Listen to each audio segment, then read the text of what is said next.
Welcome back to the Culture Crusade. It is good to be back. Another week has passed, and the world is very much the same. It doesn't look like things are getting better. The weirdos are still weird. People are overreacting. There is like Hollywood hasn't learned a thing. But we also have some media coming here and there that might dare I say might be all right. Like, because remember, like, there has been diamonds in the rough, all even throughout, this past 10 years of the culture war, fighting the woke ideological nonsense. There's been some good stuff here and there.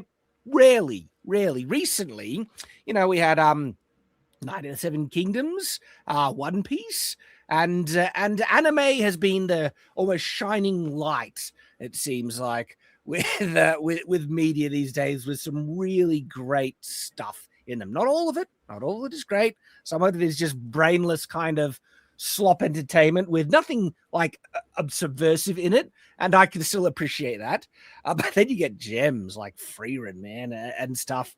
And so there is, as we're kind of leading up to the big topic that's been just dominating the conversation for like near a week. We'll get to Pragmata, Dad Simulator. I've just been bookmarking stuff, man. I as some of the first like comments nearly a week ago were people trying to accuse this game of being pedo bait and stuff, and I'm just like, really?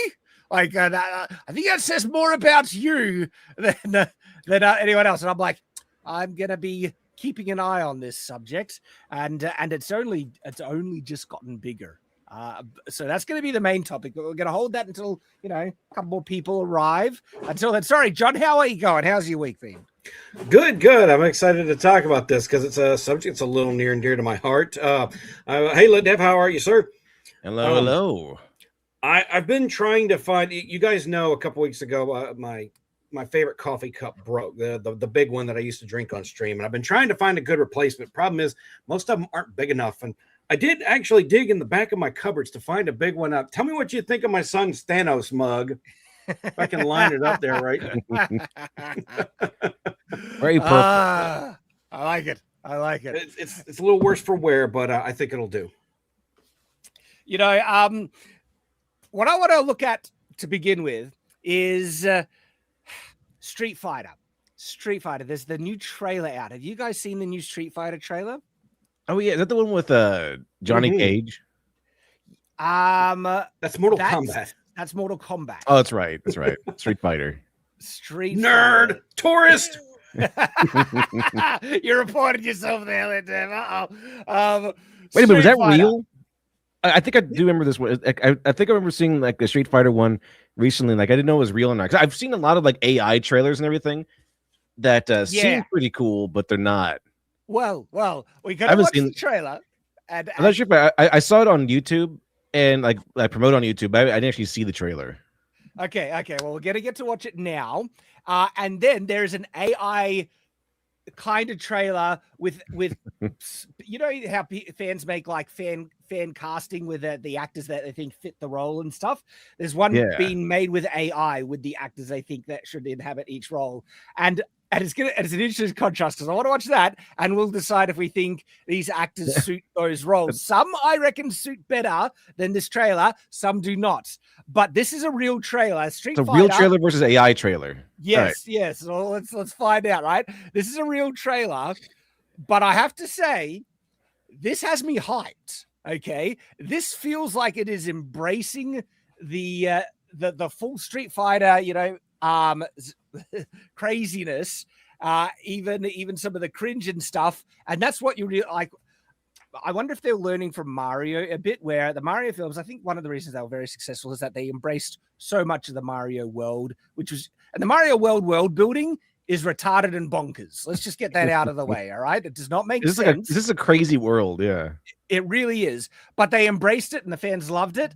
And that's what fans want. They want to see the thing they love adapted accurately. And this Street Fighter trailer, oh boy, they're like, it looks like they're doing stuff just purely for the fans. And there's like there's one or two things that give you kind of like, instead of a red flag or white flag, it's like, oh, they're willing to do this.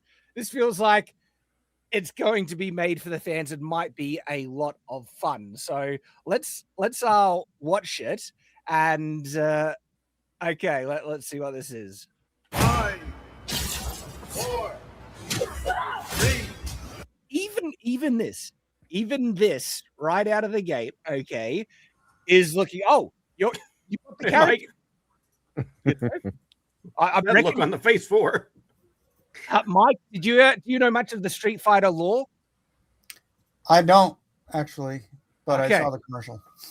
Well, the actual story behind Street Fighter is actually quite complex and large, and I don't know if they're going to be diving into this because Street Fighter came out, but then you have Street Fighter Alpha, which is a game that came out after, but canonically it's set before, and there is this whole.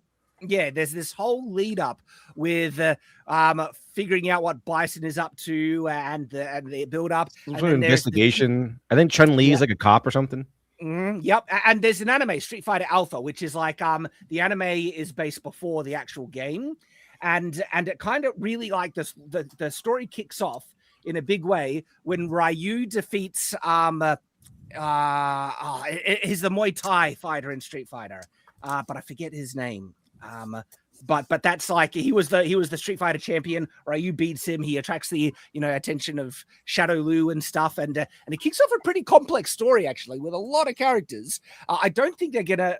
It doesn't look like they're trying to adapt accurately the actual Street Fighter story, but they are doing well with the characters, and it's going to be their own kind of interpretation of it. But 1. I mean, right then you saw the classic uppercut. There's the Hadouken, and that's the. My brain is dead. I'm working on like a sleep. I got good news, y'all. Gathered here are the world's best fighters. I won't deny I'm a straight. So Chun-Li, Copyright claimed. classic here. Oh yeah, I'm gonna have to pause it a bit so we don't get. Oh yeah, I remember this. I remember this controversy specifically because her thighs are not Chun-Li sized. Yes, that is true. The thighs are not the size of Chun-Li, but the outfits are accurate. And there's one outfit that has usually been changed when things are adapted into live action because it's too male gaze, too sexy and too objectifying, and they always alter those outfits in particular. And you can you guess which outfit I'm referring to? There's one character who has Cammy, yes, that one, Cammy. yeah. Cammy's outfit. Guys like looking at Cammy, so I'm pretty sure Yes. they changed that up. Well, wait and see. Well, then again, they don't really mind those guys looking like that in the background, wearing these thongs. Kyle, he looks perfectly. I will say this. Oh! There's Cammy. What the heck? Cammy?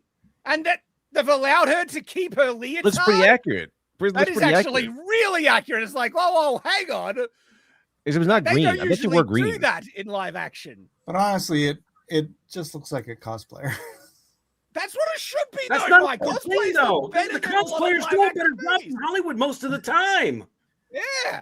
That ought to be Yeah, a most of the time, but sometimes it should look like you spent more than $50 on it. I think it looks fine. And again, because this is just giving the fans what they want and adapting it accurately, I'm like, Mike, they only had so much budget left after getting Guile's hair right. Okay, that's biblically accurate Guile hair. So, and I think Cody Rhodes was actually pretty good casting for Guile because there's not a lot of men left in Hollywood that really have just genuine masculine traits with a big square jaw and everything. Cody kind of fits that role, even though he's kind of woke. And we got Vega. And so, perfect. This trailer gives it Perfect. Yeah, this is looking pretty good so far. You're not a warrior anymore. You're a side. All right. show. Ken and TV. I'm Ken Masters. And so That's Ken Ken. Ken comes from a rich family. He's actually him being like more in this modern kind of thing. this actually is accurate to Ken. But what you're seeing here, the beating up the car, it's literally Love like the Street Fighter game. There's going to be so many Easter eggs in this movie. Yeah. And I'm kind of all here for it. I always liked the whole beating up the car thing. That was a lot of fun. Hey, Balrog. Yep. Yeah, exactly. Like they got all the characters. And when I was talking about some of the backstory, Ryu has a pretty significant backstory, especially if you've watched Street Fighter Alpha. With there's a darkness in the martial arts he uses called the Dark Hado, and it can corrupt people. And there is this there's a student who was or former student of his master that became fully corrupted by it and is this super tough fighter. And he appears. And I'm like, oh damn, they even do it. Are you gonna show? Kumo or something? What? What's the name of it? Akumo? Something like that. Akuma, I think so. Yeah. Akuma. Yeah.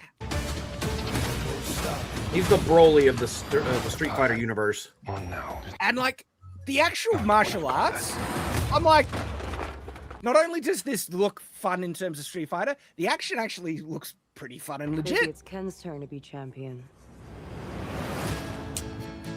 It does look like a fun movie. It really does. I think if they just lean into that, this song choice is kind of bewildering, by the way. It should be a little more heavy metal, I think. Yeah, I mean, I might have look, to mute it because of the song.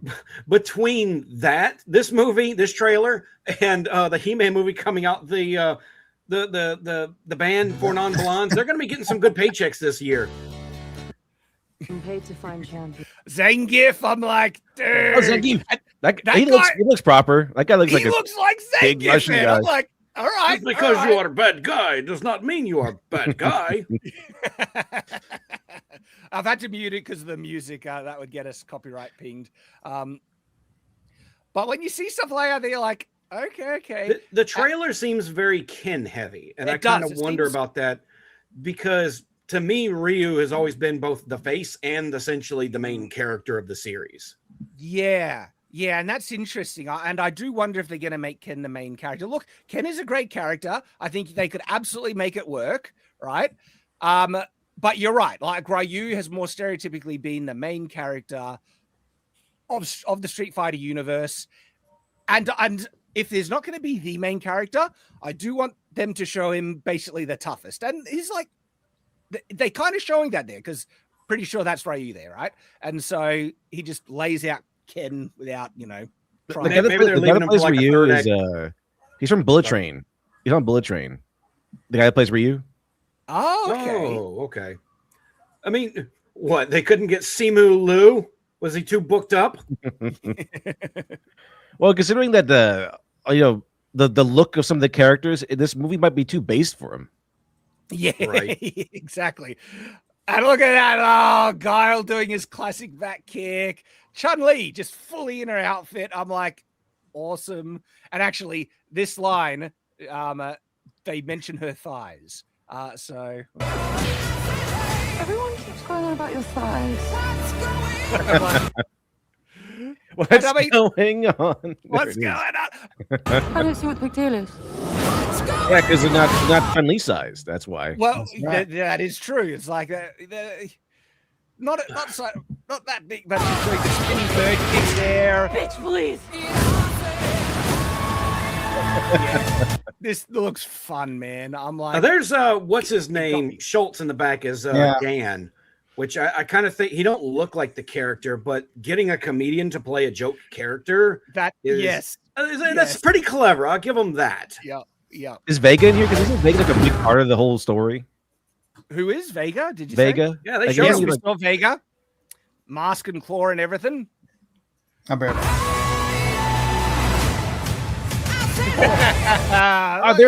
It's what's his name? Yokozuna? Oh, I forget his name. That might be it. But, no. It's now I forget. But isn't it like a car company name? Not Toyota. I forget. Honda. That's Honda. it. That's it. Honda. That's right. Yeah. There's Vega getting crap kicked out of my chutney. Okay. Now, this guy right here, I'm I don't know that I'm concerned, but I know he's not built for the Bison role. Yes. Canonically in the Bison game, is supposed to Bison be is a huge. unit. He is a whole Yes. unit, a complete Chad. But Yeah. Look at what happened when we got Raul Julia. Mhm. And I forget his name. He is a good actor. So if he can kind of pull at least some of that Raul Julia energy in there, maybe we might get another, for me, it was Tuesday moment. Who knows? That's right. Honestly, so the previous Street Fighter film, not accurate to the video games very much at all, But still fun. Dumb fun. I can't believe this guy is he gets around. Like this guy was in like a Dark Knight. The Nolan trilogy, Dark Knight. He was Nolan loves one of the him. crazy guy from he was one of the crazy minions of the Joker. And he's also in Late Night with the Devil or whatever. He's in a lot of random movies, like in a lot of random roles that are very interesting. He was the Harkonnen's Mentat in the new Dune movies as well. Like I said, Nolan loves this guy. He's in Oppenheimer. Like he's in a lot of stuff. Oh, he was Polka Dot Man. He's Polka Dot Man. Yes, Polka Dot Man. That's the one that sticks out to me a lot. He doesn't fit Bison. He doesn't feel like the best casting. And the guy in the previous older Street Fighter film, I forget whose name he played Bison, but damn, did Raul Julia. He embraced that role perfectly. Yeah, perfect. I'm not sure if I would see this guy play Polka Dot Man and then say, "Yep, that Polka Dot Man, that's the guy we need for M. Bison." Yeah. That's the name. David Dasmalchian. I guess that's how you pronounce it. My best guess. I'm pulling for you, David. I really hope you got it. I hope he pulls it off. Well, we'll see it in the film. I mean, if you see him in a Late Night with the Devil, he's not bad. He's not bad. I hope so. Because as bad as the old Street Fighter film was, Bison was brilliant. And that classic line, for me, it was a Tuesday. That's a legendary line. That's a legendary line. Yeah. Just people use that line, don't even know where it came from. Yes, exactly. And so I'm like, all right, you got big shoes to fill. We'll see. But this is, like we mentioned, one of the only castings I'm a bit iffy on. Oh, and there's a Kuma, man. There's a Kuma. I'm like, dude, they have a Kuma in this film? There must be a strong plot with Ryu then. I'm hoping there is. Because, dude, if they do a Kuma right, That was clever. I'm like, all right. You already had my attention. Oh, there he is. There's Vega. Who is it? Vega. Yeah, Vega. Yeah. Oh man, I'm pumped. This is looking really good. And there's Jason Momoa, right, as Blanca. When I was a kid, I liked to play two characters, E Honda and Blanca, for very obvious reasons. You know, when you're a kid, you think Blanca does more damage because he's more wild and feral looking. And well, you get somebody playing the right character who knows how to main a character. There's people who main Dan, and that just blows me away. I always love those people who put that dedication. I'm going to take this underpowered, terrible character on the roster, the worst person on the roster, and I'm just going to master them. People who beat your ass with Pichu and Smash Brothers. Yeah, and Street Fighter, right? I've even played the more recent one. I think it's Street Fighter 6, and really good. I enjoyed the game. I love that they have a good, strong single-player campaign with it. And because I played it more recently, I like it. It goes through all the characters, heaps of fun, and so I'm like, all right, bring it on.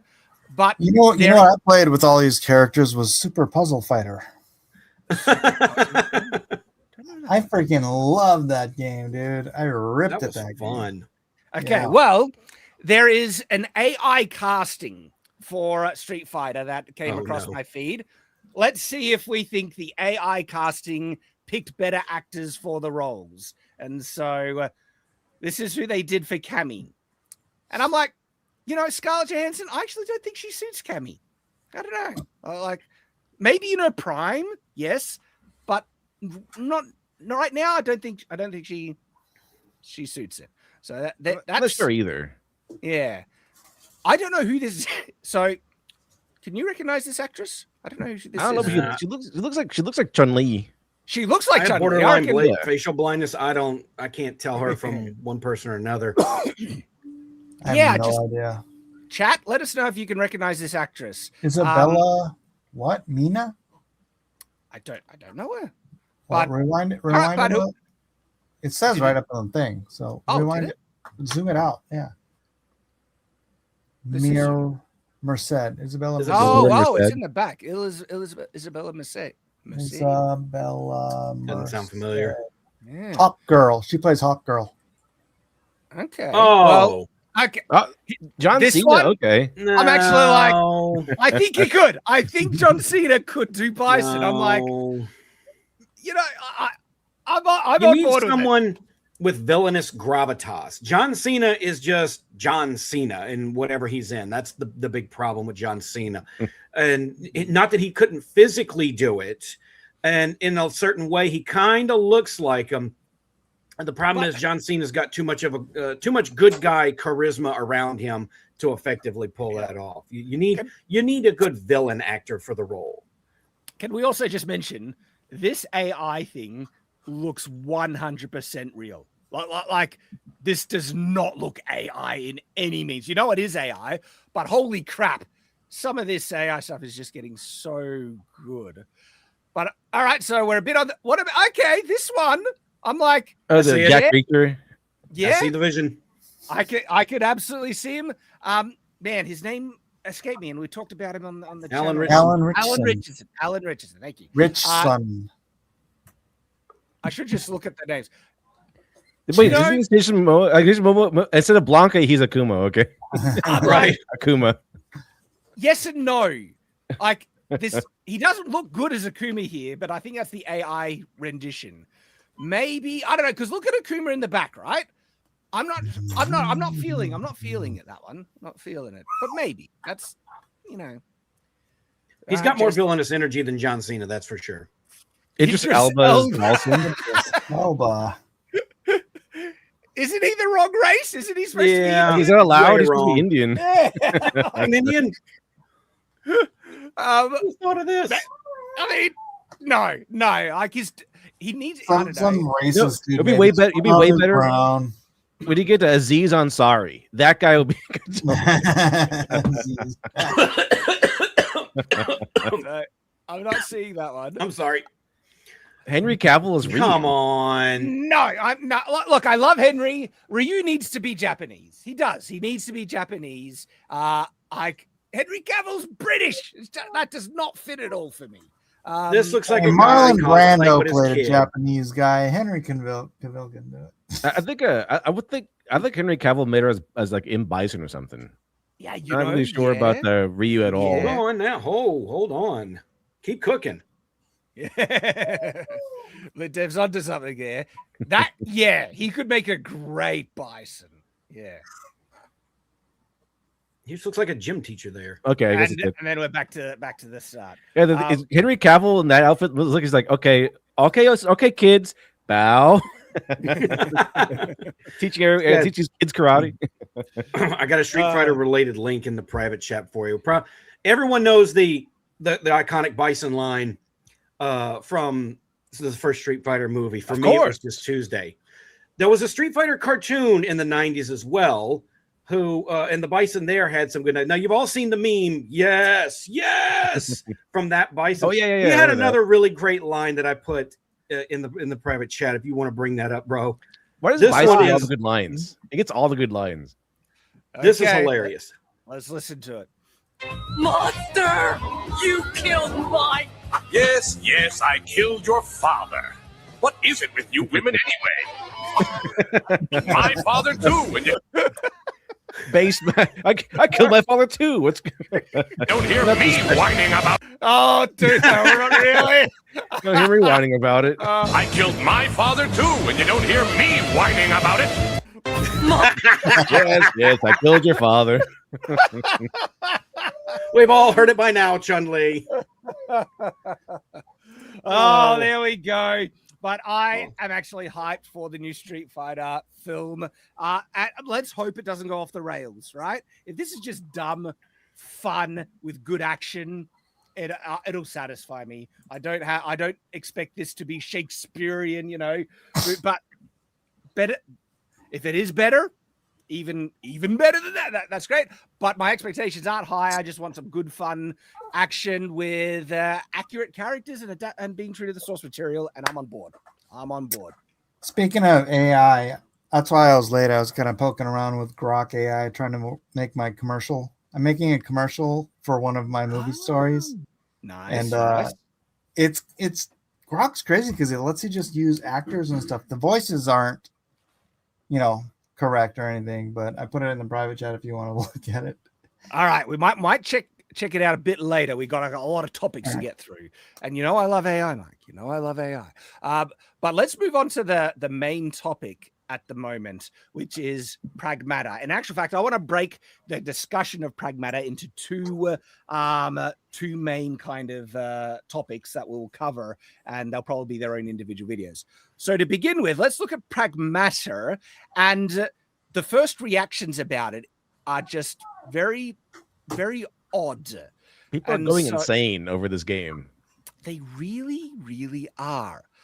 And so let's start with like some of these tweets that I've been seeing, people comment on. And the first thing, I like I said, this cut went on my feed nearly a week ago now, and it's been dominating the discussion. And the first things that I saw about this were people claiming that this is pedo bait, and I'm like, what? Like, as far as I've seen, every time they see a blonde woman, they think porn. That's they always say that. So like every single time, like they throw that accusation at like Fox women contributors because they're all blonde, and it's like, oh, I can't believe that you just porn. I think they're kind of like porn coded or something like that.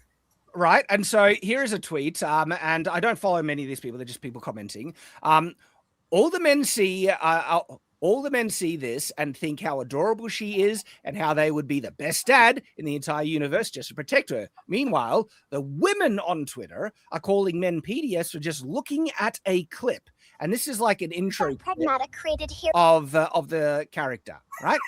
It's a cute little girl. And what is wrong with you? Now, one of the replies to this, I think, might have something, and one of the they're projecting. And this is a guy saying anime is for pedos, and wouldn't you know it, that guy is arrested for child sex crimes. It's like anti-Trump journalist Dr. Pizza arrested for child sex crimes. It's always projection, isn't it? It's Still like reporting. It seems that there might be some validity to, because the question is, like, if you see this and your first thought is that's sexualized and stuff like that, is like, well, hang on, what are you like? Usually if you're a normal well-adjusted person, when you see a child, your first thought is like, oh, that's a cute child, they need to be protected, and let's make sure that that's one of my favorite trips of all time, by the way, just the father protecting like the kid, son or daughter, whichever one it might be. That's kind of why I also liked the first Last of Us. The first Last of Us game was awesome because it was you working with like this person you're supposed to protect. It's a pretty good trope. I like it. Well, here is something. Trope. This is one of those comments that just kind of went wild. And so this is what they said. I feel like it's a breach of ethics at this point to design child characters for an audience of majority male gamers. And I'm like, why? What? Like, genuinely, that, like, this is the type of comment that, or the person, their perspective, they think most men are predators. And that they genuinely think that. And as a result, any type of game is like, it's a breach of ethics. And I'm not saying there aren't full-on creeps out there. There are, because they made CP of this character that had to be banned on Reddit. And there are creeps that go over the line, everything. But guess what? That's a tiny majority of friggin' weirdos, right? That don't represent the majority of men. But they want to project and say it does represent the majority of men, to the point that any man that has like a fatherly instinct to protect a young child, if that young child happens to be a blonde girl, you're a pedo instantly. It's like, where are we in the world if things have gone to that level? it's just crazy. Now, this stuff continues going on, and I'm going to look for some of these other tweets. I found an interesting one that could get us into some trouble. Check this out. Okay, wait. That's the next topic, next one. I have that one booked. Oh, that one got cooked. I wanna. That's just retarded. That is straight up retarded. It's so retarded. It got a community note. Community note. I'm gonna dedicate the whole next phase of this discussion to can men even have paternal instincts? But let's finish off the discussion on, is this actually pedo bait? Because people have really tried to double down and say that there's something genuinely problematic about this game, this character's design. And so it all comes to I get like, thou doth protest too much. And so here's another one. Look, I'm just going to say it plain. I'm going to assume you're a pedophile if you're calling people interested in this a pedophile. And it's like, that's probably like a good way to go. Yeah. You know, like again, if your first instinct when seeing this game is, well, actually, there's a meme that this came out. I'm like, all right. It does have a swear word, okay, but there might be something to it. And so, have you guys seen this one? Why they make yeah, man? I like he has a totally not a pedophile award on him. Yeah, exactly.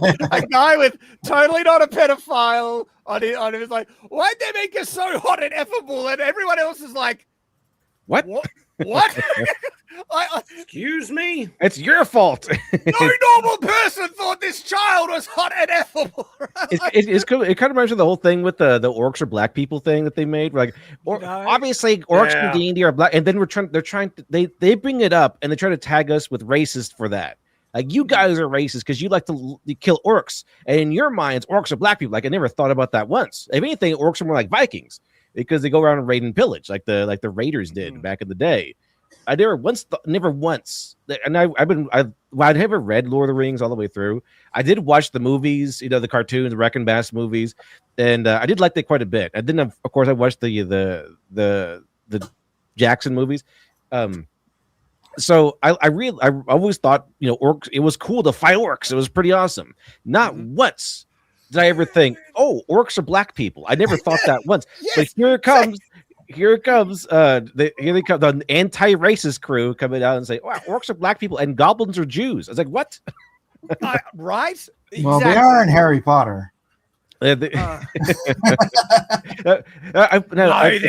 Mike, come on. I liked Harry Potter. I liked Harry Potter quite a bit when I was a kid. I watched those movies when I was a kid, and I'm above all of those. I was a big fan of Warcraft, which has an interesting place for goblins. Not once did I think orcs are black people or goblins are Jews. Like, not exactly, once. Right? And so it really does seem like it's a kind of a self-report, and people are now memeing on them like, summary of the left's current conflict with Pragmata. It's a Squidward. The Squidward meme. Yep. Progressives can't see minors without getting turned on. They can't. Allegedly. So it's they just try them to looking at accuse normal others, people with kids anyway. Right? Like they try and accuse others of pedophilia so they won't get accused themselves. Clever trick, the end. And They can't do that without getting aroused. It's the same way they can't look at a monstrous fantasy race without thinking, oh, that's a minority. Right? Well, and here's Cater coming in. I don't know, man. If you look at a little girl in Pragmata and your first thought is some pedo crap, then maybe you're the pedo.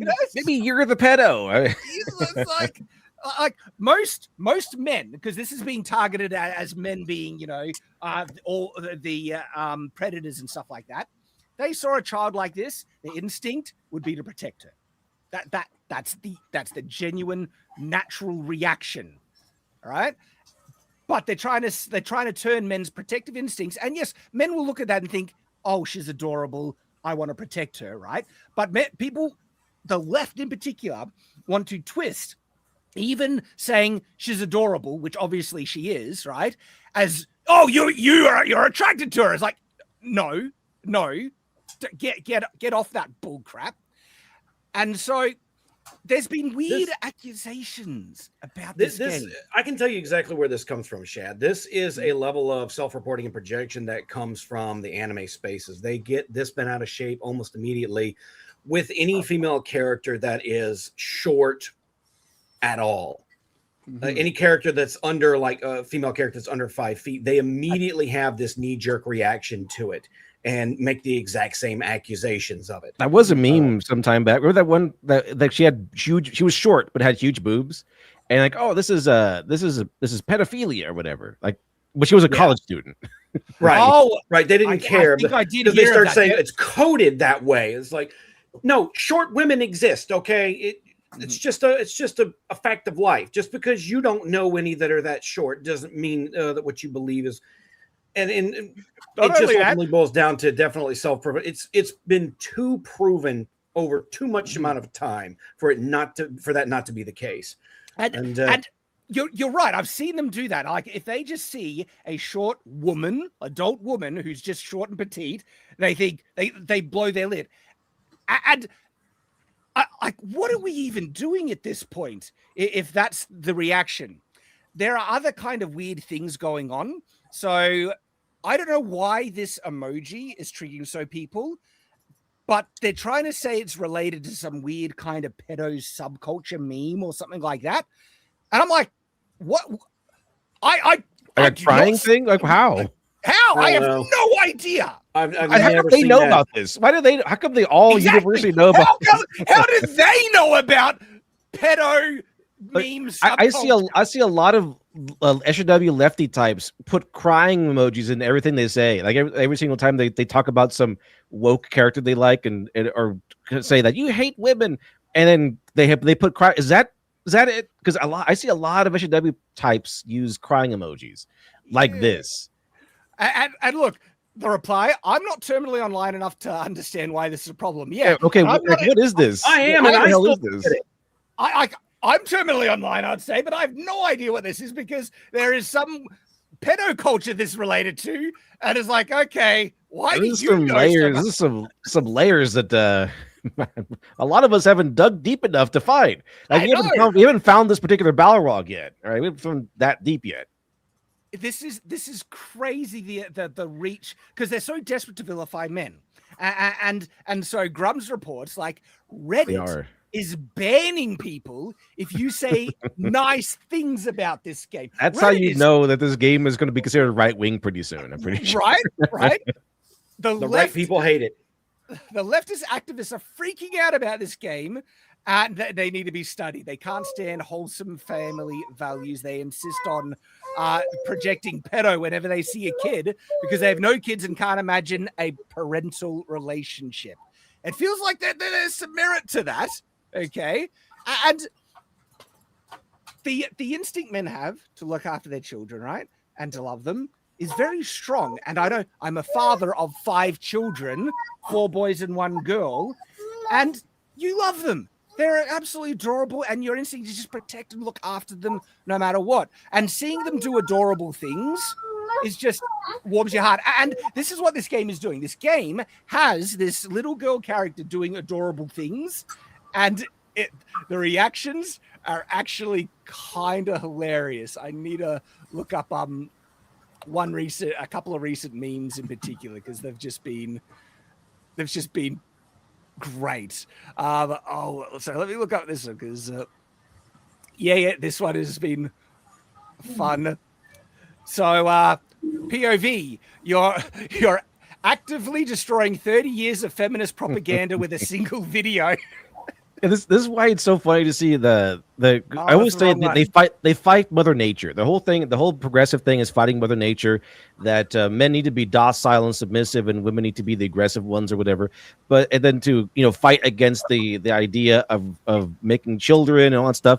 Well, it's funny when they spent decades trying to push these ideas and this propaganda, and because they're fighting against Mother Nature, all it takes is the smallest thing. It all comes crumbling down like a house of cards. Yep. It's like that feminist college student that held that baby. You held the baby, yes. Burst into tears. And she breaks down Factory crying. Reset.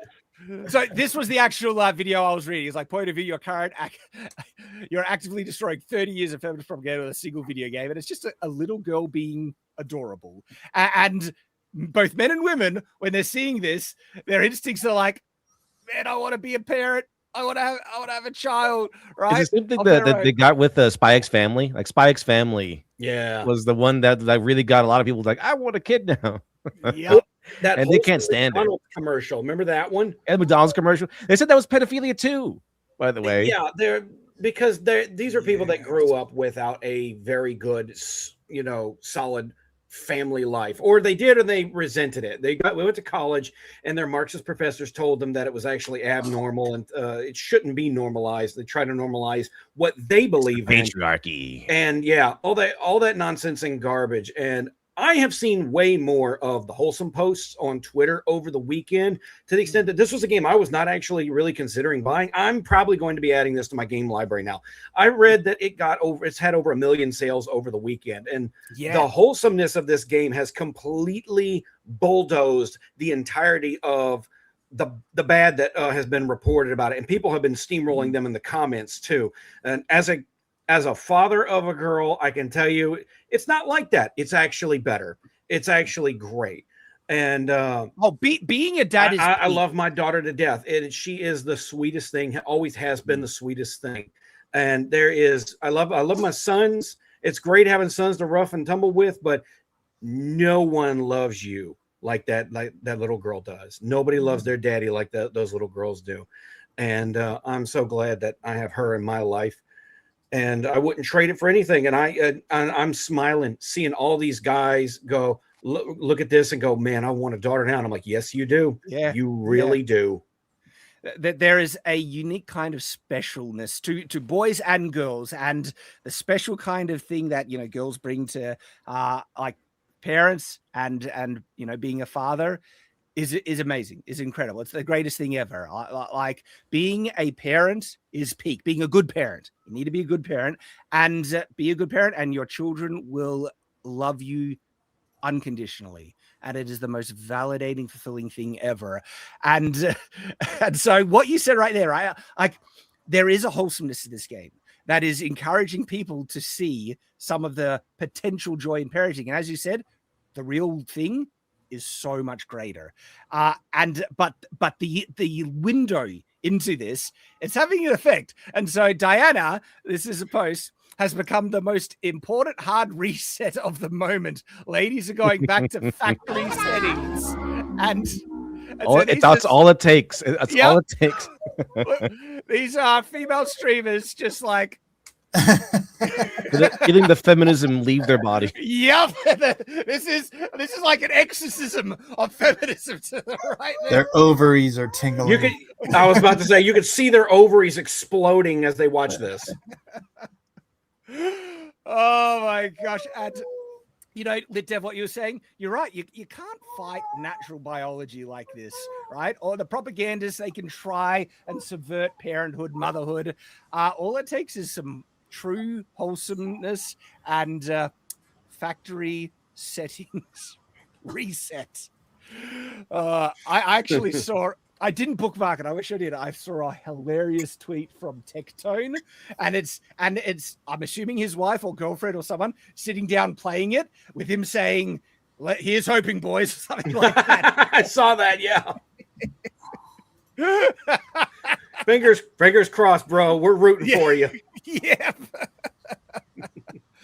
Oh my gosh. And yeah, like, so there are naturally people, just saying like this.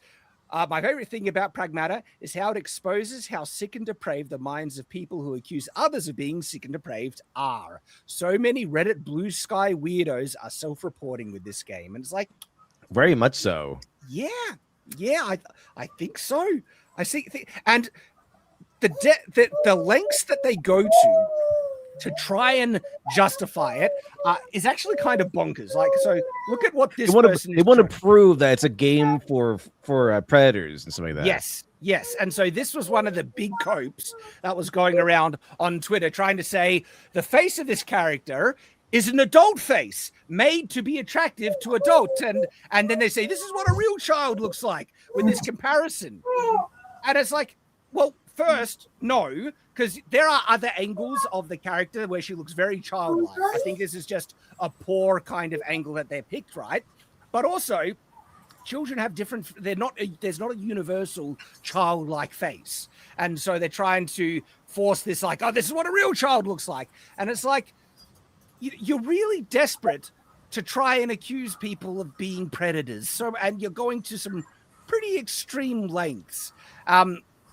And so Grums is like, what is wrong with these people? Whenever they see something good, they instead claim it's evil. The pattern is pretty clear. Anything with strong convictions and morals is bad. Anything with family values has to be evil. It's like a knee-jerk response, right? And so, yeah, I think people are really desperate.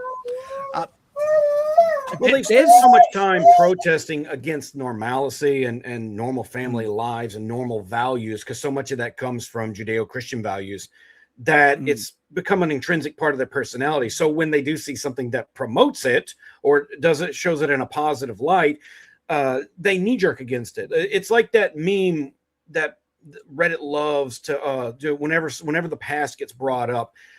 There's a meme from 4chan going, that has a picture of the 50s, a family in the 50s in the background, and they're happy. And the angry Wojak going, the past was never like this. No one was ever happy. No one ever had a job. Every marriage was essentially unhappy and all that.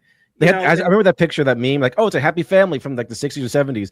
And then they like, actually, let me #fixed it. And they have like, everyone is like a crazy psycho. Like the dad is dad's on drugs, and the mom mom's an alcoholic.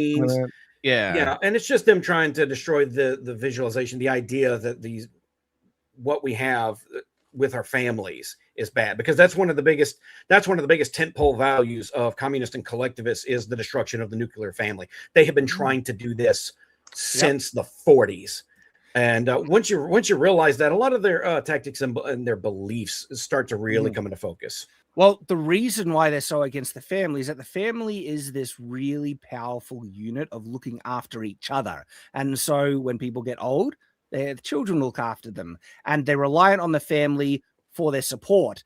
And that goes directly against relying on the state, the government, for support.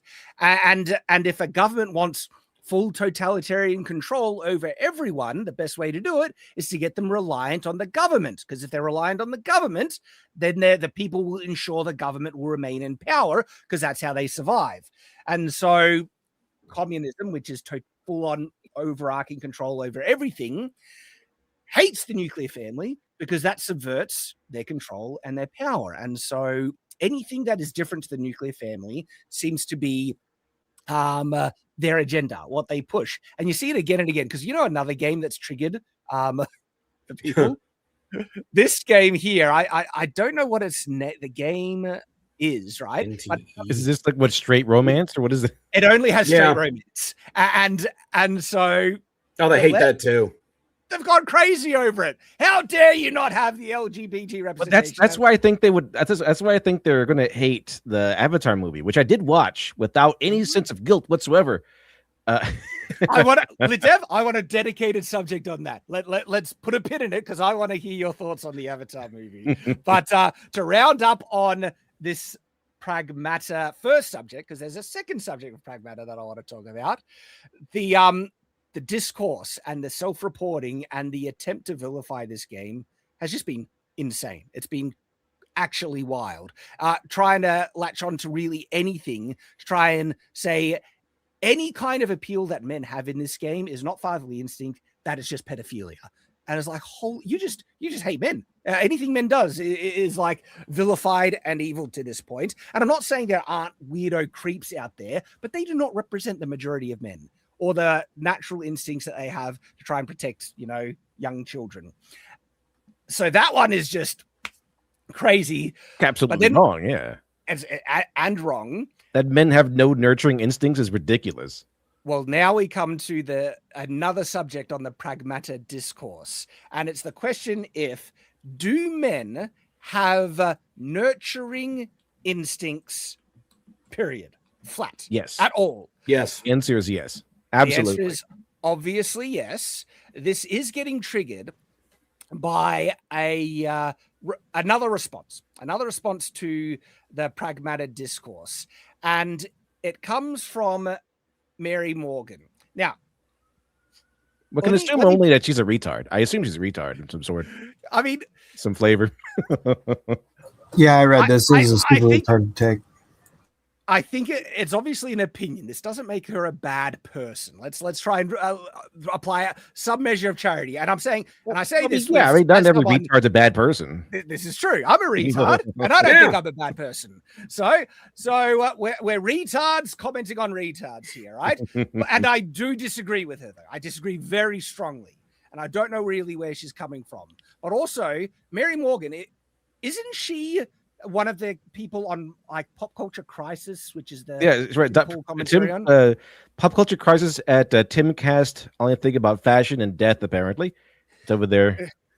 Yes, and so she's actually had some good takes in the past, and she's pretty based. This isn't one of them. I disagree with her. Doesn't make her a bad person, but this is a pretty wild take. And so what she said here is lots of strange reactions to this game. Let's clear some things up. Childless men do not have paternal instincts the way that childless women have maternal instincts. We observe this even in the way little girls play versus little boys. All right. Let's try and steelman the argument.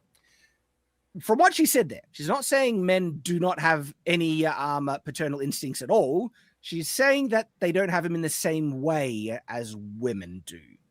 Is that correct? Do you reckon that there is a level of truth to that, maybe? I mean, because they're men. It's not going to be the same. Obviously, it's not going to be the same, but it might be in different levels. I can tell you when I was in my late teens, I had a little baby cousin.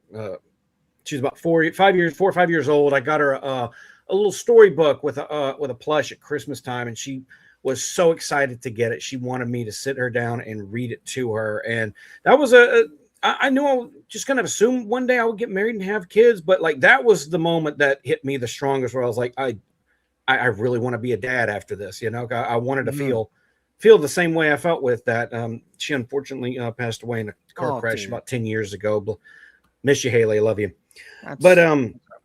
Yeah, I mean, like even right now, my youngest is 10, and man, I already miss the baby days. I'm not gonna lie. I just missed the baby days. They come back. That's why I had to mute the mic, because there's a baby in there. Yeah. Same.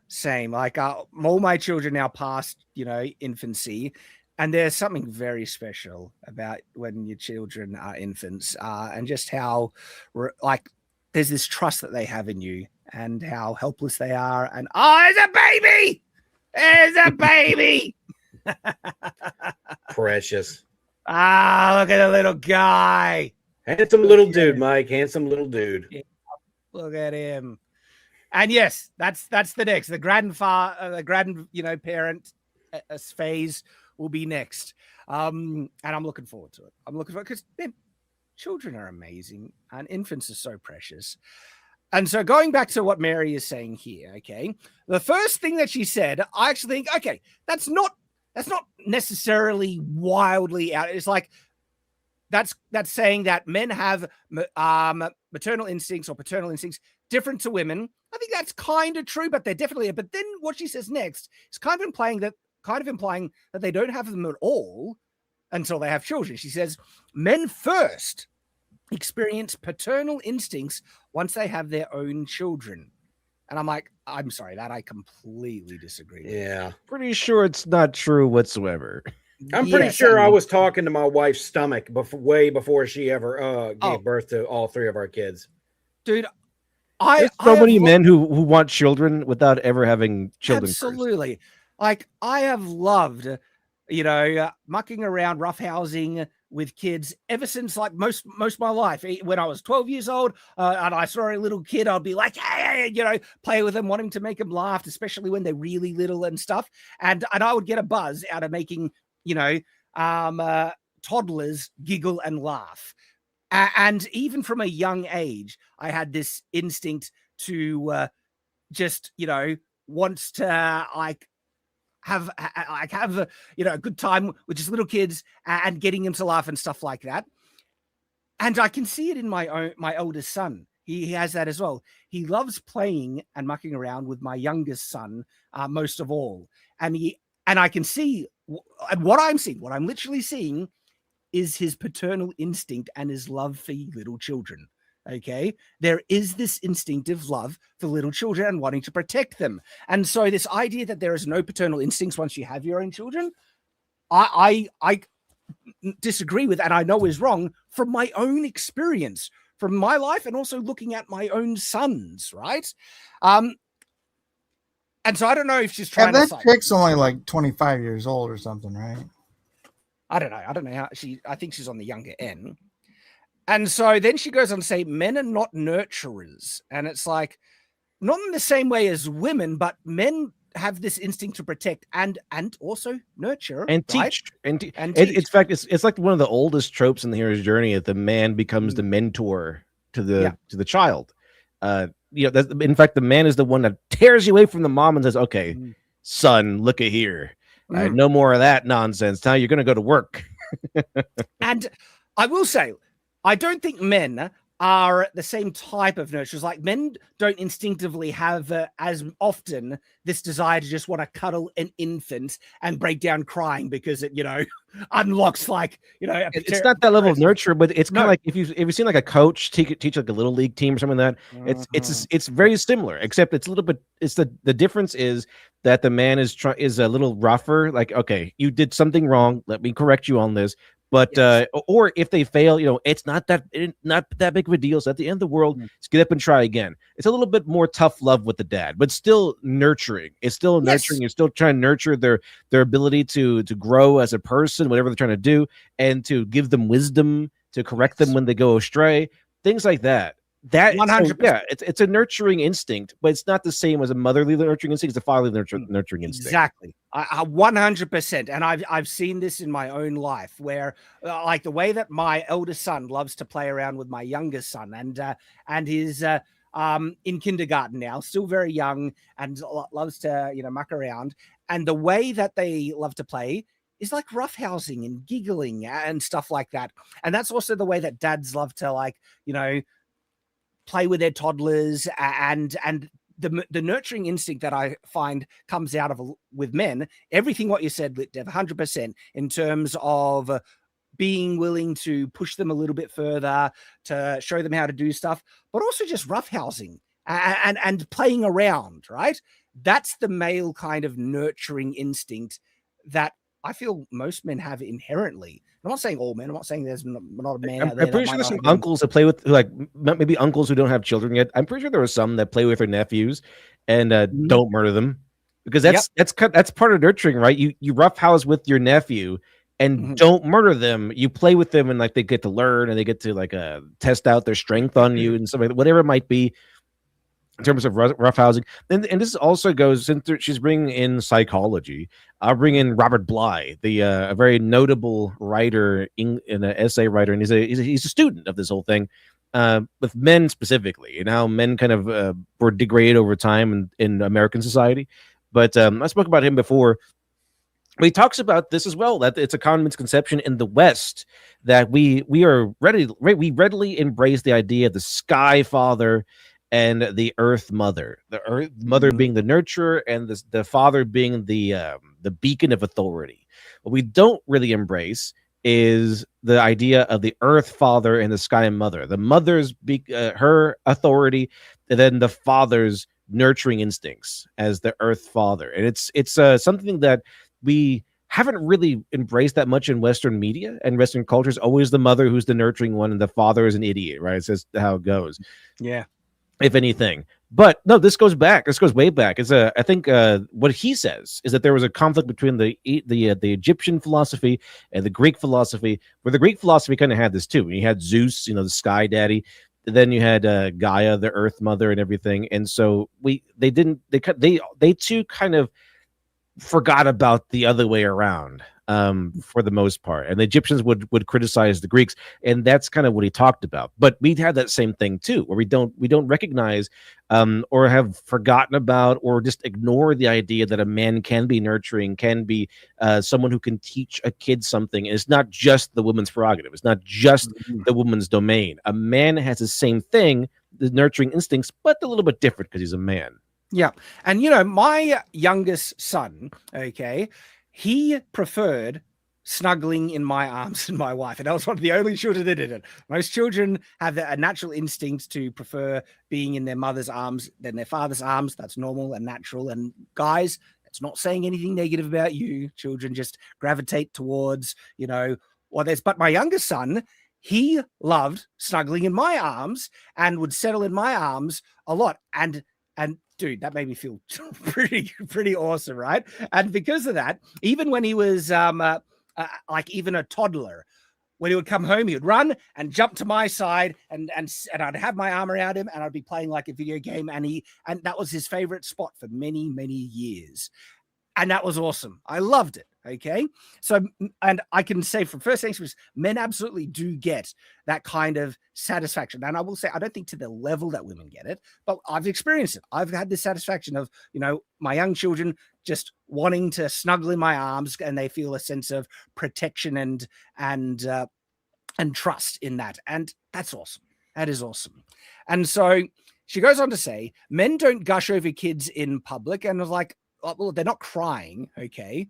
And in public is an interesting thing, because once upon a time, it was perfectly normal for men to see a cute little kid and say, "Hey, how are you, little buddy?" Do you, and even maybe play around and stuff, right? Now, they would be seen as a potential predator. Right? Men simply can't even approach children now because of the stigma that is being perpetuated. Societal thing, yeah. Rather than like a psychological thing or something like that. Oh, one of my favorite movies is the movie Safe, probably because it's incredibly violent and awesome. But the main story is that it's Jason Statham, and he's being just annihilated. He's basically being canceled by this gang. They killed his girlfriend. They decide, hey, get out of this house. We're going to kill anyone you talk to. Basically, we're going to push you to suicide because we hate you so much. And on the other side, there's a little Asian girl being, manipulated by the triad, and because she's so smart, and she can just instantly memorize long codes of numbers. So they use her as a way to kind of transport information, and it ends up with him just going to great lengths. He's about to commit suicide. He chooses not to commit suicide because he sees her in trouble. Like she happened to pass by at the same train station, and instead of jumping in front of a train, he goes to help her, and it's awesome. I love this movie, and he doesn't have any children his character canonically does not have any children, but this whole trope has been around. It's only this like the recent thing of like, oh, all men are predators has come about, I guess, because of the internet. But this trope has been around. I mean, have you ever seen the other movie, The Man from Nowhere? Man on Fire. Yes, one of my favorite movies. I love Man on Fire a lot. That's a really good movie. Yeah. Fantastic. Great example of the same setup. Phenomenal work by Denzel. Yeah, Denzel plays a guy who doesn't have any children of his own, just kind of a jaded guy, but this girl that he protects breathes new life into his life, and he ends up giving his life for hers. I love Man on Fire, but there's another one called Man from Nowhere, where it's just like this guy, basically a very similar setup, burnout guy, like kind of just he lost his wife, no kids, no real life, just kind of living in this apartment, and he kind of gets attached to this girl who has an abusive mother. She's a druggie. And she kind of goes to him for protection and for someone that isn't mean to her. And then she gets captured by this gang because her mother stole some money from a gang, and basically the clock is ticking until she gets chopped up for parts and sold off or whatever. And it's pretty brutal. It's a pretty good movie. But again, it's the same trope. This guy has fatherly instincts for a kid that's not his own, because that's kind of what men do, like real men, like real good men. Yeah, 100%. Now, I've just come to the part in Mary's post where I'm like, okay, now we get to a part where I think people are roasting you for, because what she says here is bonkers. This is where it's like, this is now off the rails. So she says, men don't have baby fever. Pause right there. I have wanted to have Disagree. kids my whole life. My whole life. One of my dreams, even when I was a teenager, was to get married and have kids because I loved kids. Loved playing around with them, thought they were adorable, couldn't wait to have kids of my own that have part of me in them that I could raise and nurture. And now that I have it, I have 5 kids. I was able to fulfill that dream, and they are my world. I love them. That's one of the feminist talking points why they hate men so much. Oh, men just used to have kids. Where did that come from? Right? Exactly. Why do men want to have kids at all? Right? Like so this idea that men don't have baby fever, and baby fever makes it sound distinctly feminine because it's always applied to women. But I was about to say, I don't know that I would use that term, but I can't think of a better of another term. Well, what that means is men who are unmarried wanting to have children in the future. Okay, that's male baby fever, you could call it. If you were using that language, but that's essentially what it means. I think the reason it's a fever for women is because they're on a clock. There's that, but no, genuinely, I, as a young man growing up, even younger, always knew that I was going to have kids. Really wanted kids, wanted them at an early age. I wasn't going to wait around too long, and I got married when I was like 22 or something like that. And my wife and I, we got to work straight away, and we had a child shortly after because I genuinely wanted kids. This idea that men don't have this baby fever is contradicted by me. My literal experience blows that out of the water. And again, 5 kids, all right? No, you didn't, Shad. That's just you're rewriting the past. Obviously, you're like, nah, never gonna have kids. Right. And then what she goes on to say is actually wild.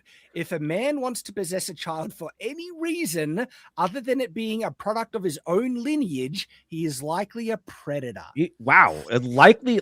He's uncles out there. Every uncle. So every uncle who loves his nephew. Yes. Every adoptive father. Predator. Like, holy crap, Mary, you've said some base stuff in the past, but this one is bonkers. That was all in the act, Shad. This is her real face. All right, she's been like this weird feminist person this entire time, apparently. Holy anti-man. This is a very feminist talking point, vilifying men. That if many men show any type of, when I say like interest in a child, I'm saying just like, oh, that's a cute child, and then wanting to play and make them laugh and giggle and stuff because it's adorable seeing children be happy, right? That's what I mean when I say men that like to, muck around or play roughhouse with kids and stuff like that. They want to make them laugh and make them happy because it's cute to see them happy, right? The feminist talking point is to try and vilify that instinct as pedophilia.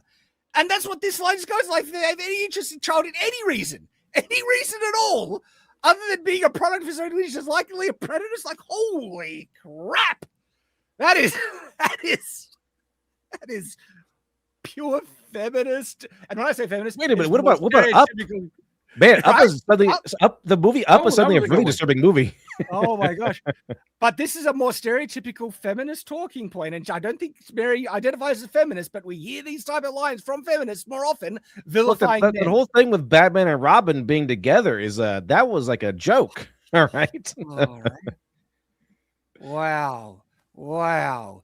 She goes on to say, and you'd be taking the feminist, radical, gender abolitionist position to protest any of the above points. I think she misspelled agree with.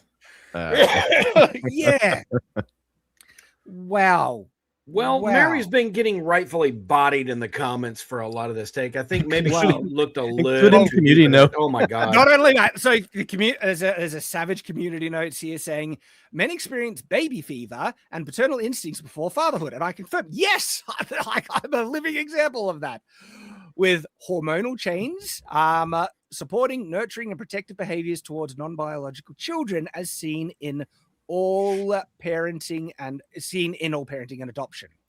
And so, yeah, some of the comments like this one from Phil, it's like, I'm going to keep it real with you, Chief. They're biting you in the comments. And you deserve it.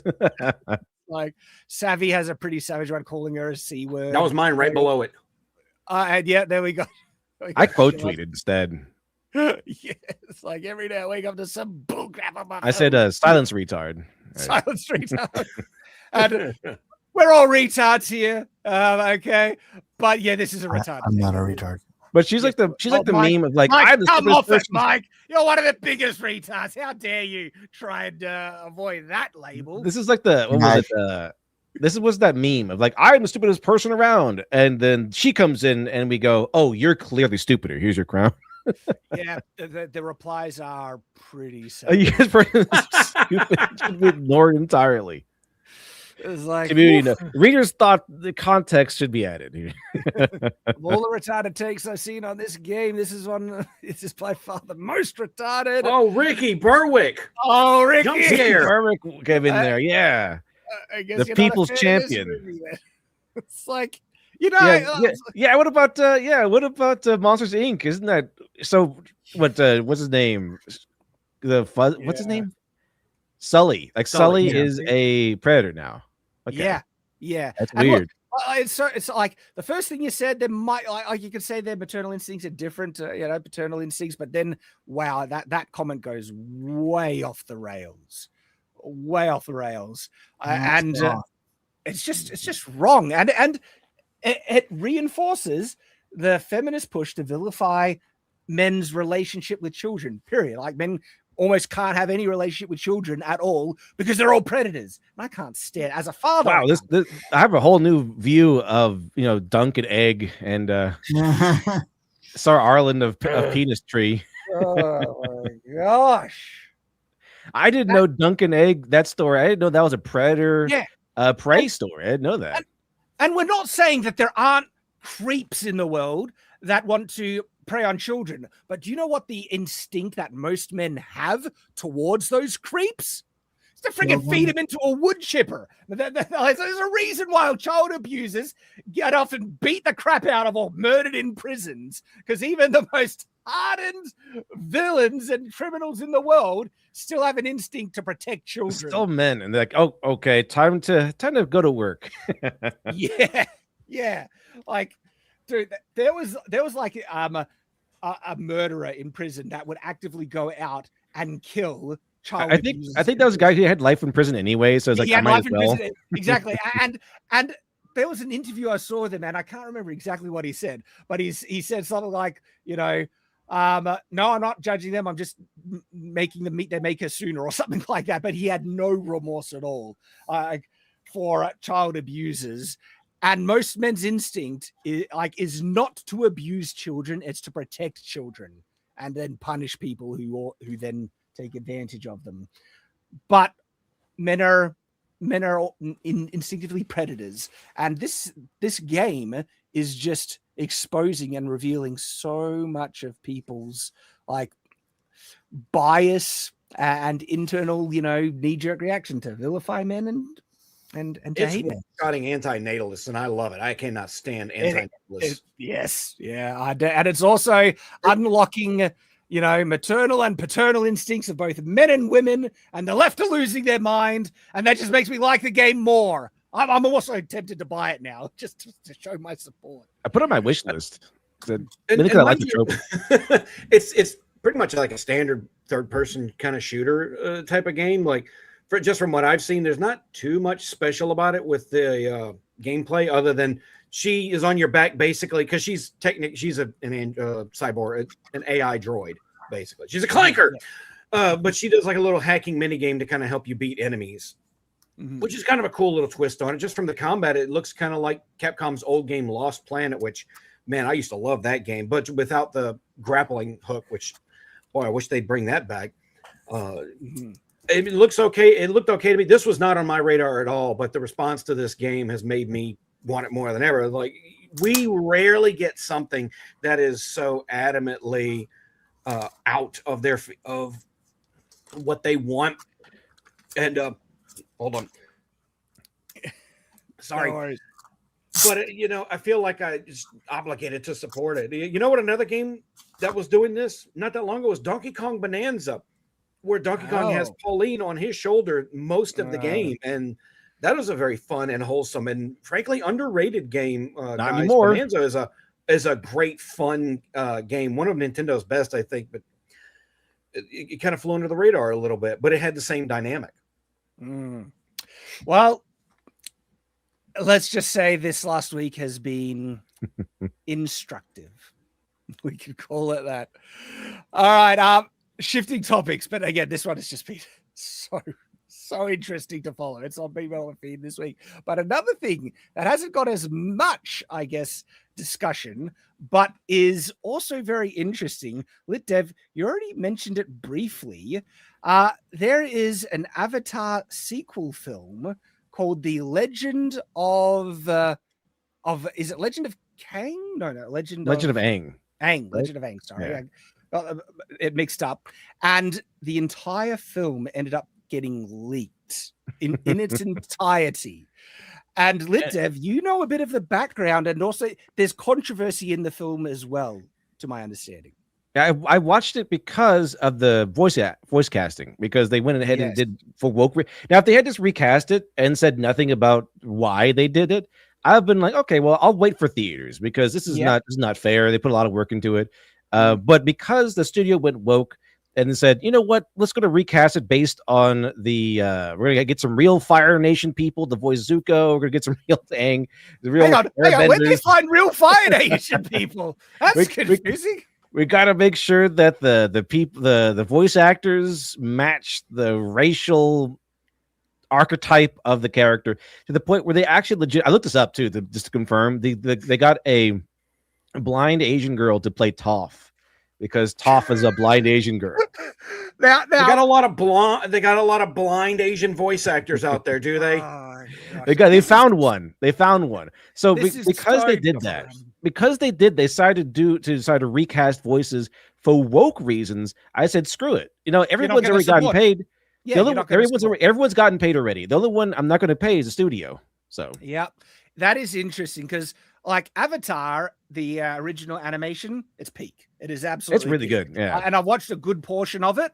I haven't finished the whole thing, but what is there is actually really top tier stuff. All of it's really good. Yeah, and the voice acting that like. They encapsulate the characters. They're like, that voice is now the identity of the character. And to change it is already a bit of a slap in the face to fans. It's like, hang on, what are you doing? Okay. It's going to change things up, make it feel not right. And then like you'd think, all right, if you're going to change those voice actors, it needs to be a good reason. Like the original voice actor is too sick or even died, can't reprise the role. Or don't work in the field anymore. Or something. Exactly. Like those are acceptable, reasons to change such an iconic, the iconic identity and voice of beloved characters like this. And even then you should be very cautious about doing it. But then when it comes out that they just switch it all because of woke ideological racial politics, come off it. That's like, get out of here. You know, one thing I never knew that Batista was like a Tibetan or something, because Batista plays the Airbender. Really? I was like, what? Are Airbenders Hispanic? I didn't know this. Right. So they're being hypocrites. I guess it's only about, like, this whole thing is only about replacing white people on the cast. Like, you can't be white. That sounds like it. That's literally it. Like, hang on, Sumi. Aang looks white. That's like when I look at this.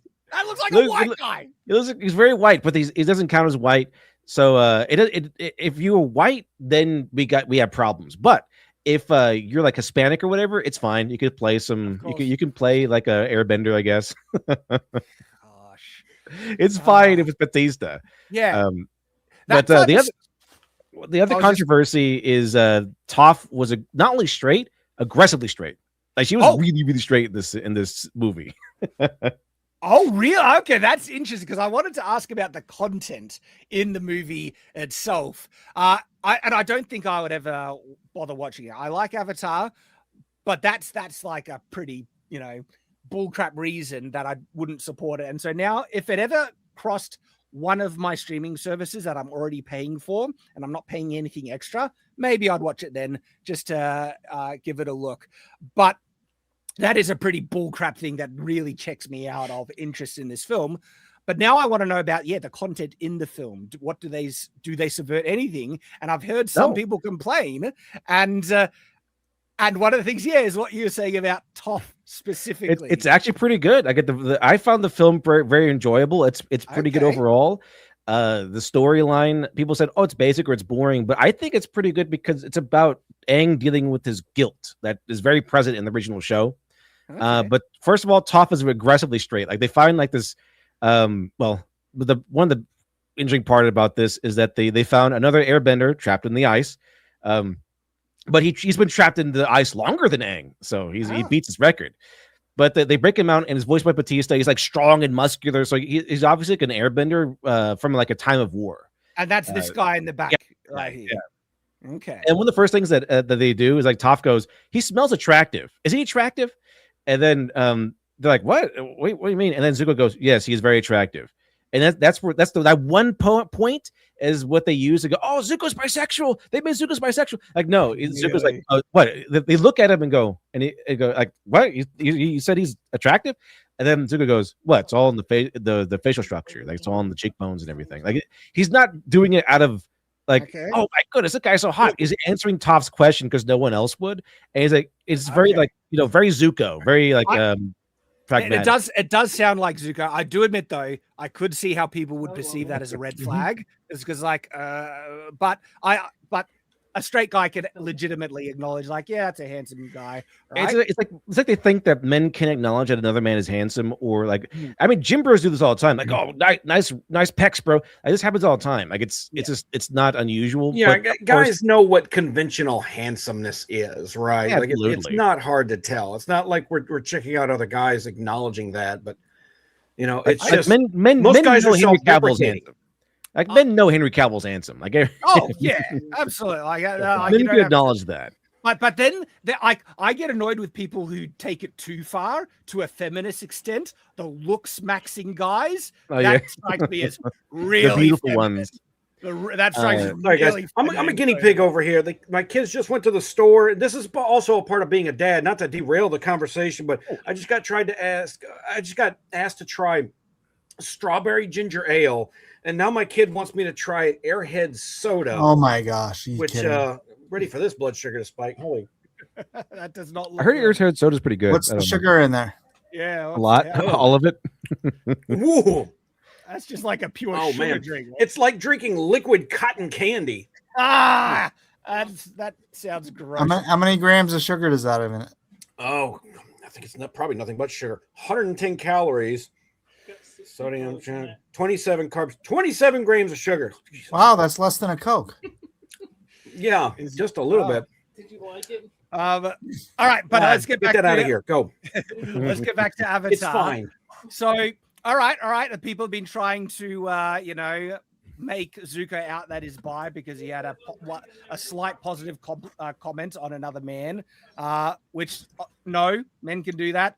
But as I was saying, when it goes too far to the feminized looks maxing thing, that gets weird for me, and I'm critical of that. It's like, no. But Henry Cavill, he's a very attractive man. You can admit that, all right? So you're not gay. Yeah, he's not like he's like overly done. He's not like just every like Patrick Bateman levels. Like, he's not like that. But he's like a regular natural looking guy. That's kind of it. So everyone can acknowledge that. Yeah. All right, but Zuko is pretty cool in this movie. Like, he's not really a major part of the movie. He's part of the main group, but he's not like front and center all the time. And usually it's this Aang and everything. You do get some callbacks. You get like cabbages, the cabbage guys in there. The foaming at the mouth guy has a kid who also foams at the mouth, and they both get really excited.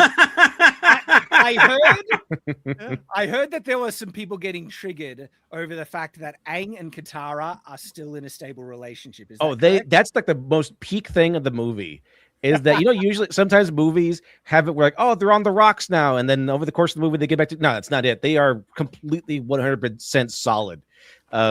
Beginning, Katara is like all over Aang, just catering to his needs and his emotional plight of being like the last airbender and everything. they are the most stable, very incredibly stable. There's not one moment where there's a question about, oh, are they going to stay together? Is she going to cuck Aang? Like none of that stuff. None of the stuff that the leftists like. And there's only one moment that is kind of like that, but not really. It turns out to be like nothing. Is that when there's a moment where she does like the sports wife thing, like, oh, Rocky, don't go back in the fight. You're going to get hurt. Or Ip Man, don't go fight the Japanese. You're going to get hurt. It's like one of those moments where they make it through this big storm, and that is actually not Zoka, by the way. I'm sorry to I didn't mean to interrupt you, bro. That is actually Bo from the Mighty Nine. Yeah, Mighty Nine, yeah. Familiar? She's really like a manly monk lady. Yeah. She's supposed to be like a manly monk character, lady. but like, man, for the animated show, they made her way more masculine, ridiculously so. Almost worse as her actual girlfriend Yasha, who just looks like a dude.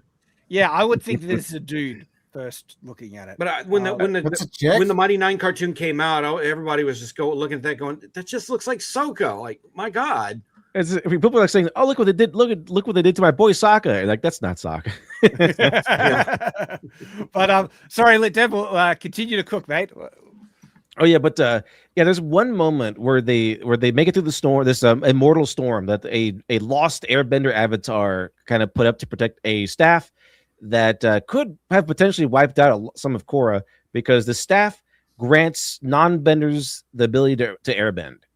And that's how like the bad airbender, Batista airbender, is able to airbend, because he was a non-bender who was granted the power to airbend by the staff thingy. And so they make it to and then obviously Aang's all about this because, hey, I can bring my people back. And so they make it to get the staff and everything. And hold on, they make it to the storm, and then Katara goes, Aang, we almost died. We got to go back. We got to go home. Forget about the staff thing. It's not worth our lives. It's not that important. And then it's like, I know how you feel, Aang. And then he goes, you don't know how I feel. Like, he just yells at everybody. And then Katara like shuts up and like understands like this is something that he really wants to do. And normally in a modern day movie, I would think that there would be a moment where Katara's mad at him and he has to apologize for losing his temper. It doesn't happen. Like, it's just understood that Katara was actually in the wrong there, and that Aang needs to be done, let alone to do what needs to be done. Bring back the airbenders. Like, it doesn't sound bad. The movie actually doesn't sound bad with what you're saying. Question, because one of the things I also saw floating around about this was that Toph became basically a single mum, and she has children from two different fathers. That's in Korra. That's not here. Oh, okay. So that's in Korra, but she is aggressive straight in this one. From what I understand, if you watch Avatar and you love Avatar, don't move on into Korra, because not only does it not do a lot of goodwill, it's one of the most insufferable girl boss shows that they've ever made, and the fan base from Korra, I can tell you, is one of the most insufferable you've ever seen. I've been fighting them for the last 5 days. So I've been watching you dunking on some of these Korra, stands, because from what I've been able to gather, you're not a fan of Korra either. Nope. I tried watching it. It's rough. It's a rough watch. It's tough because everyone's retarded, but it's also. Do you think that this movie was made maybe to kind of wash the taste of Korra out of the fans' mouth? That's what it feels like. It really does what it feels. I mean, they have Republic City in it, so I was like, oh man, Republic City. But they also have non-bender rising up to fight the benders or whatever. But they're not treated as good guys. They're villains, and there's no like, oh, they're misunderstood or anything like that. No, they're just bad guys that they have to fight. They have to fight at the end, and except for one girl who kind of realizes that they were wrong and joins Aang in the end. So she joins Aang and leaves this whole anti-bender from non-bender thing. But there's so after Aang yells at Katara, the Batista airbender guy comes in and says, actually, please forgive Aang. It's all my fault. I'm the one that did all this. And then Toph comes in there, hugs his arm, and goes, I forgive you. Because she's just in love with this guy's muscles. And that's very in line with Toph. Toph is such a great So she's like aggressively straight in this one. And that's kind of that was the funniest part, because she's the one that they wanted to get, right? Oh, they got Kyoshi, right? They made Kyoshi a bisexual. They got Korra. These two, the two Avatar girls that are like really buff and like, tomboyish. They got them both. They made them both bisexual. They wanted to get Toph next. They haven't gotten her. She's still straight. And that's the takeaway of this new avatar. She's still ours. Toph is straight. Suck it. Oh, well, you know what? One of the most retarded things that have come out about this discourse is with the voice acting and everything. It's like, oh well, of course they recasted the voice actors. I don't want to hear them as kids. I'm like, retard. Look, Yeah. it's been what 20 years. Yeah, They're the older. kids are grown up. Exactly. I absolutely They can could do have the done older the- voices. Okay, fine. No, I didn't watch. To my shame, I mean, this kind of came out in the 2000s when I was kind of out of watching animation very regularly. So I wasn't part of the original run of this. I have seen a few episodes. It looks great, but I don't know the voices as well. Do they sound reasonably like the original characters, or no? They does it sound not really generic. matter? See, It sounds- that's annoying. Except for Toph, like she sounds like higher pitch. That she has energy in there, but mostly this all sound generic. See, that's annoying. No, Interesting. that's better than interesting. sounding bad. Yeah. So, I like if it goes on one of the streaming services, might give it a watch. I found the animation incredible. Like, the animation is really good. It's the okay. fights are pretty cool. Well, that was one of the standouts of the of Avatar originally. Like the animation is like you might say the lacking detail, cartoony, but the thing where Avatar animation really shines is in the motion and action. Like they got some impressive stuff in. It was pretty cool. And they don't leave Sokka out either. Sokka does some pretty cool stuff too. It's good. It's pretty epic.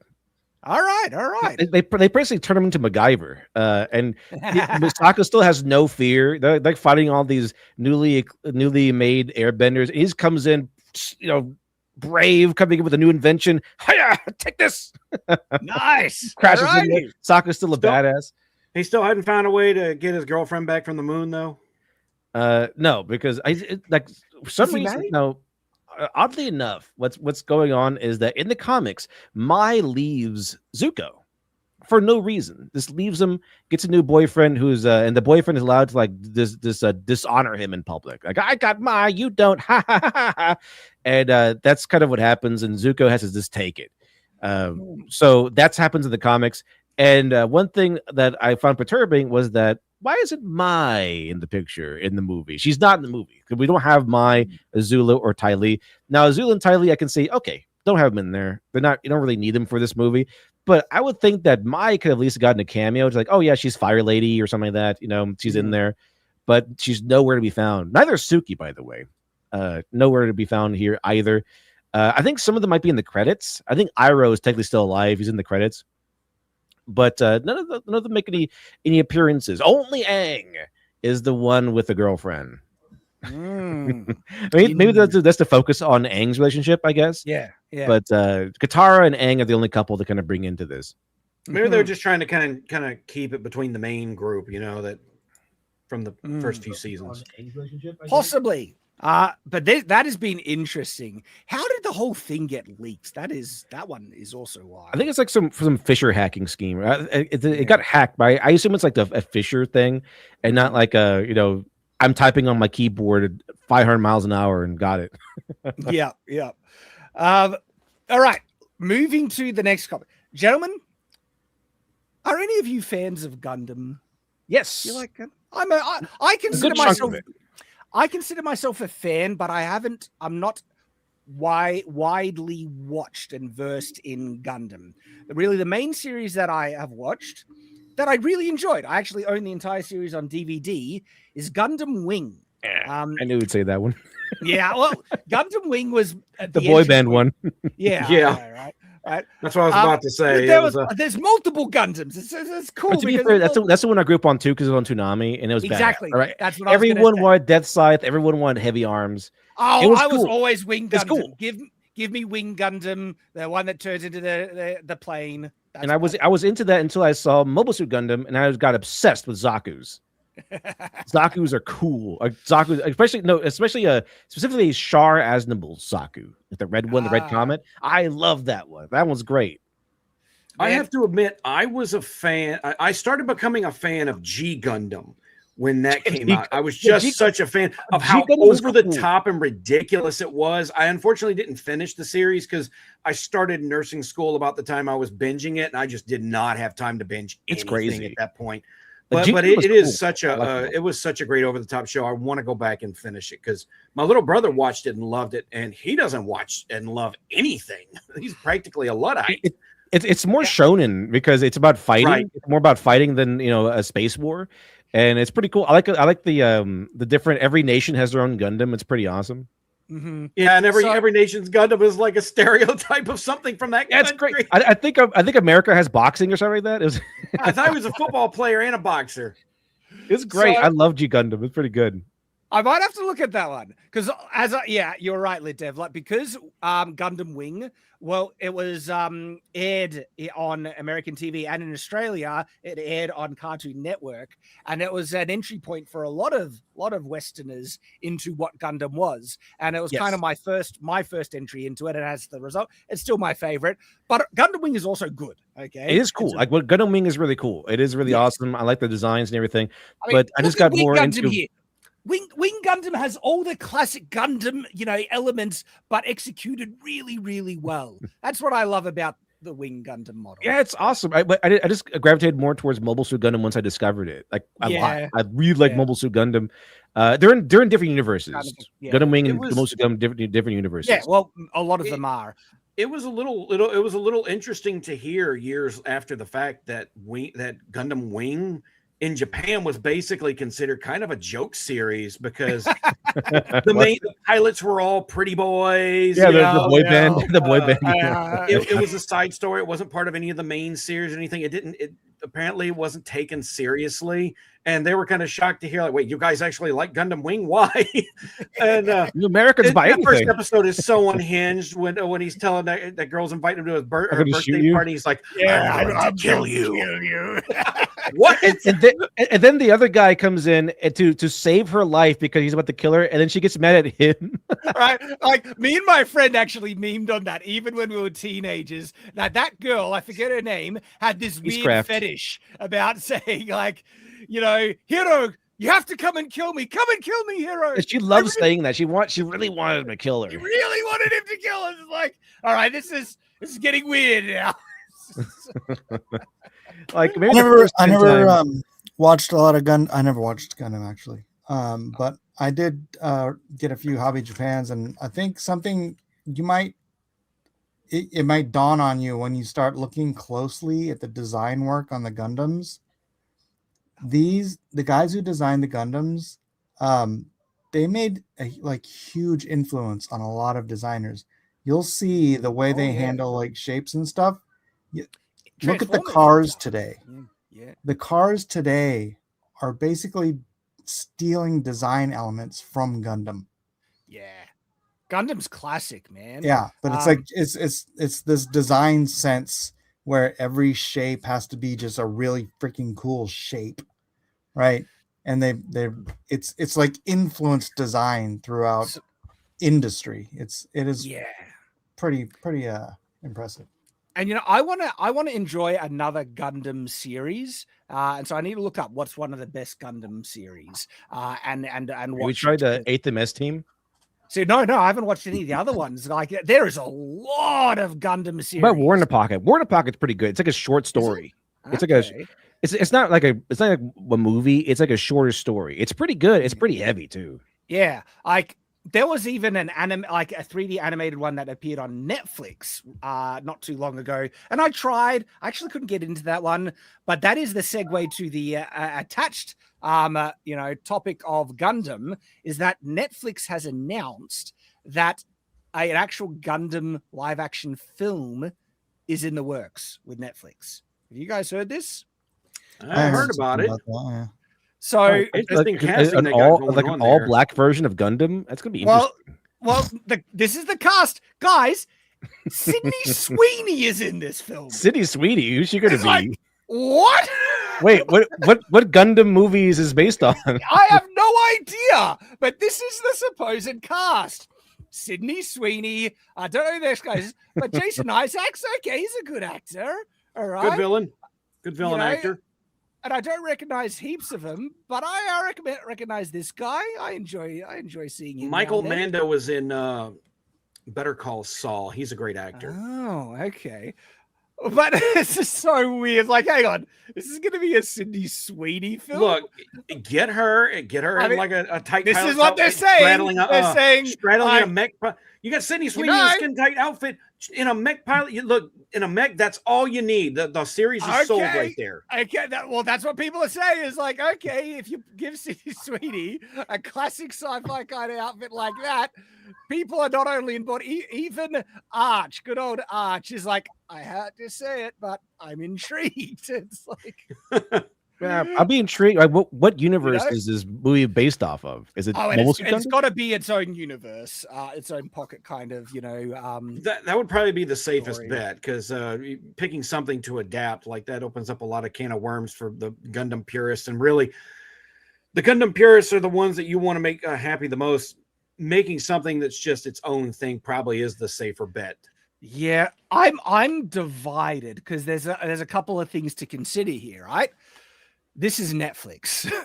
Now, Netflix has not had a good track record for many adaptations, yet recently they have been making One Piece, which is a really good adaptation. And so I'm like, is there any hope? Is there any hope for this? I don't know. I actually don't know.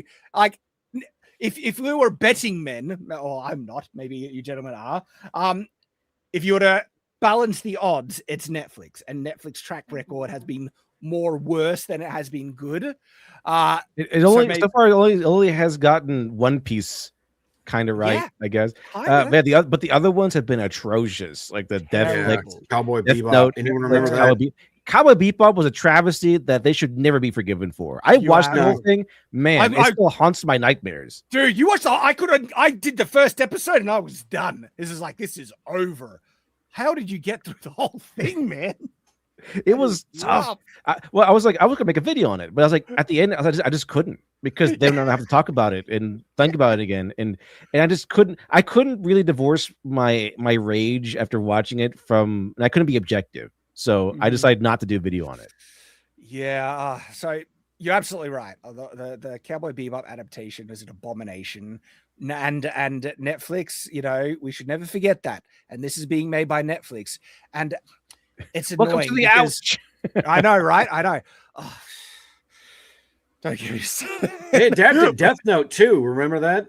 Yeah, I saw that one. It was really, really bad. It was awful, but not as bad as Cowboy Bebop. It wasn't as bad as Cowboy Bebop, I would say. Cowboy Bebop is the worst. I'm not entirely sure how Netflix works. Do they act as a studio, or do they act as sort of a umbrella where they just both? And so there's usually more hope if they're not the actual studio, they're just the distributor. And that's how we got a really good first season of the League of Legends series. Arcane. Season 1 was great. Season 2 has been reportedly so bad that I haven't watched it. I don't want to be disappointed. But the Netflix didn't make Arcane, but they distributed it. And so that's a question. This sounds like, because this post, right? Look at this, is the official Netflix account posting this. And it's like, oof, okay, this actually looks like a Netflix production. That's not a white flag there. There's a red flag. I don't know. Maybe I feel like such a sweet summer child, because I would love a great live action Gundam. Anything. That'd be awesome. Is awesome. It would be. Gundam is awesome. It has Sydney Sweeney attached. What does that mean? It's like. So I think Gundam boobs. I'm like Arch. I'm like, look. All right, you got my attention. We will see. I'll watch it to like any signs of it being bad. It'll be kind of fun and awesome if this was good, but it's Netflix. What's your favorite mech stuff outside of Gundam? You need to give me a list. Appleseed. Wow, that's a deep cut there. I like Appleseed because it's made by the same guy who does Ghost in the Shell. Yeah. Masamune Shiro, I think. Yeah. I think is it. So full on mech stuff. man. Yeah, like I said, there's too many kind of pick from, and I'm having trouble recalling. My favorite anime had a lot of mixed stuff in it. That was Code Geass. Oh, what am I talking about? Techno Man. Techno Man. Yeah, Shad, you got your good. How dare I forget Techno Man? That's what Techno Man is. I got obsessed with that as a kid. I love Techno Man so much. Techno Man is awesome. So I would have to pick Techno Man as my favorite. What about you, Lit Dev? There's another one. I know there's another one besides Gundam. I'm just trying to remember what it was called. Macross? Robotech? Macross. I watched Robotech when I was a kid. It was Robotech specifically, from Toonami, and it was awesome. I loved that one because the main things could transform. Yeah, they could transform from airplane to airplane with arms and legs to full blown mech thing. Yep. Yeah, and that was cool. And they're fighting giant aliens. It was that one. So yeah, that one. Isn't that where? Absolutely. Is it Macross where Transformers came from, and they just repurposed the Macross jet toys in the West, and then that birthed Transformers? I might be wrong, but that's what I've heard. GoBots actually came out first, if I remember correctly. Maybe I'm wrong. Maybe I'm wrong. That. Okay. But all right. We'll talk about mechs. Who here has the balls to say they like Neon Genesis Evangelion? I've never seen Never watched it. What? I avoid it. You haven't watched Neon Genesis? You got a little pretentious for me. What I know the theme song. Neon Genesis, man. That is a movement, and it is both beloved and despised by so many people because it gets so friggin' weird. I know the characters. Well, yeah, of course. Like the characters are very well known. And because of Twitter, I now know that there's like some sort of masturbation involved or something like that. My favorite mech stuff was Exo Squad. Very underrated cartoon from the 90s. My favorite was Auto Man. What Lit Dev is referring to, that's in the movie after the series. And you're right, there is a it gets really weird. This is why Neon Genesis is both hated so passionately, but also so beloved. Because if you're a fan of anime and you want to understand some of the big cultural moments in anime, both in Japan and in the West, Neon Genesis Evangelion occupies such a prominent position for how huge it was. I remember first watching Neon Genesis when I was 14 years old, and it was like nothing I had ever seen before. Anime was still kind of fresh and green in the West, and especially in Australia, it wasn't getting shown very much. And so my experience of anime, which I didn't even really identify as anime, was like Speed Racer, Astro Boy, Techno Man. Techno Man blew my mind. We didn't get as much Voltron, but Voltron was kind of, I like Voltron. And the other one I was thinking of was Zoids. I like when that came out, like Zoids, because of the idea that you're getting a mech to battle teams. Yeah. And it's not lethal or anything. It's not a war, but it's just like, okay, we got to have a strategy. It's kind of like a sport. I thought that was awesome. I love that. So that came out a bit later for me. Like one of the big ones that got very well known in Australia was Neon Genesis Evangelion, aired on free-to-air TV in Australia on one of our other networks. And it was a network that dealt with bringing in foreign language stuff a lot, called SBS. No one watches free-to-air TV in Australia anymore, basically, anyway. But it aired on SBS. And so I was 14 years old at the time, and the characters in Neon Genesis were my age. They're all 14-year-olds. And and it was like nothing that I had ever seen before. It's like these giant, like awesome-looking mech robots that can only be piloted by 14-year-old kids fighting crazy aliens. That concept, I was just like, holy friggin' crap, that sounds awesome. And I wasn't prepared for how mature it got either. I was like, holy crap.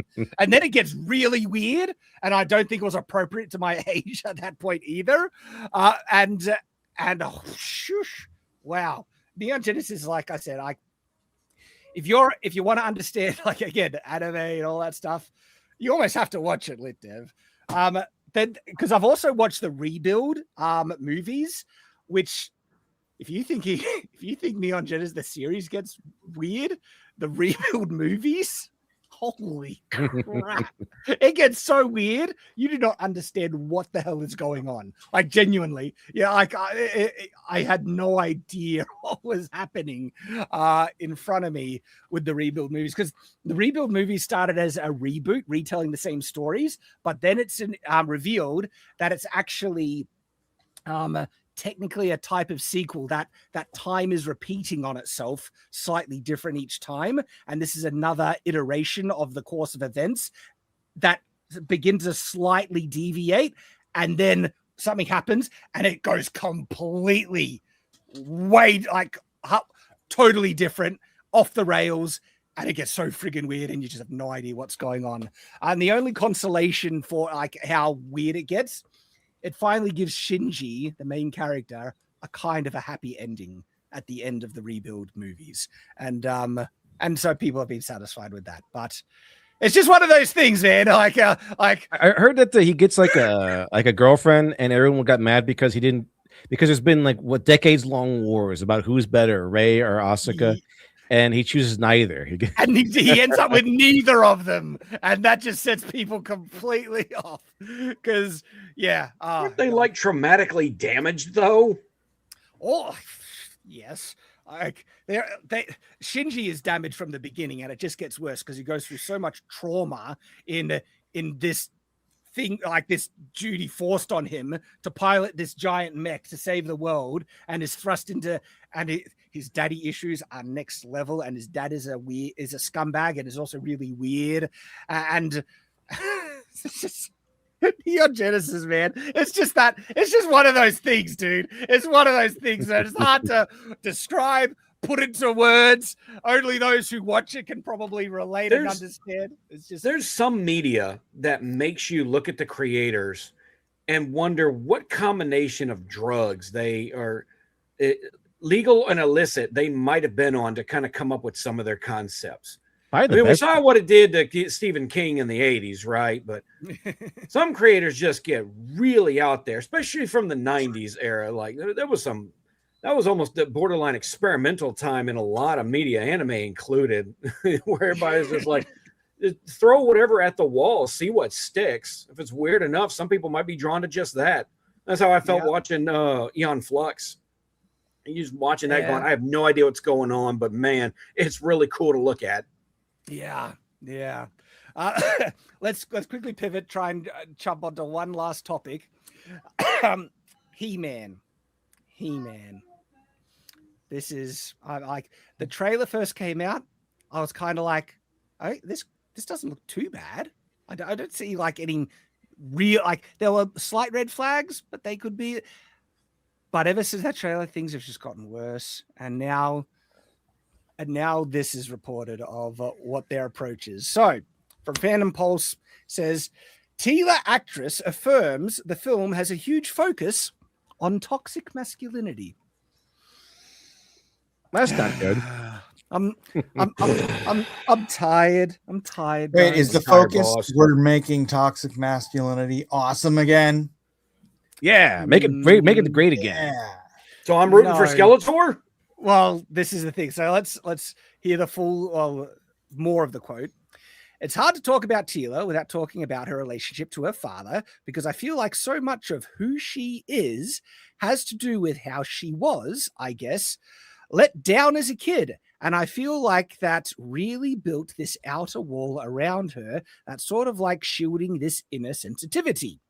She's affected by toxic masculinity as much as the men in the film. And I think she's sort of adopted masculinity to protect herself in this very masculine world. Did she adopted? That's just the actress. So wait, when was she let down as a kid? Yeah, like that's a question mark. I don't remember that. I remember her loving her dad a lot. Yeah, I'm not necessarily against a female character needing to act more masculine because she is, associating and living in masculine worlds of war, violence, battle, mixing with other soldiers and stuff like that. And so to feel like one of the guys being able to compete ends up adopting more masculine outwards behavior. that there is still a feminine softness Yeah, like what's her underneath that face layer. from Aliens? What's her Like name? I don't. That The can be a. Mexican chick from Aliens. I can't remember, but no, that can actually work kind of well. And especially if they kind of rediscover some of that femininity and embrace it. That's what works so well in Mistborn. If you haven't read Mistborn, it's about a character who is a street urchin that doesn't trust anyone, has to be really tough and not let anyone close to her or anything, because she honestly believes every single person will betray you. She doesn't. She has such ingrained trust issues. But the arc of the first book of Mistborn is her discovering her femininity and realizing that she loves it and learning how to trust people. And it's like a My Fair Lady kind of story, if you know the classic film My Fair Lady, wrapped up in a fantasy adventure. Mistborn is great, and it has a really, really good arc with the main character discovering femininity. It can be done really well. So I'm not saying this idea of what she's necessarily talking about can't work, but the idea that they're even using the buzzwords, toxic masculinity, when it's like, no. Like, if she's talking about just men acting like men, soldiers and stuff like that, fighting, everything is toxic, that's just masculinity. All right. And so. Yeah, but she's some Gen freaking Z. Well, that's the other question. With all that in mind, with all that vocabulary. Yeah.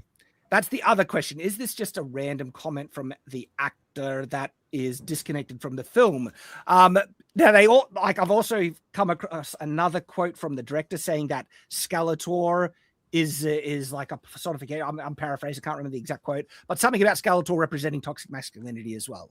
And it's like, those are red flags, but these are could be unreliable narrator kind of comments from the people involved, because we've had weird comments about a film that was a big red flag, but when the film came out, it had nothing associated with it, and it was the Dungeons and Dragons film.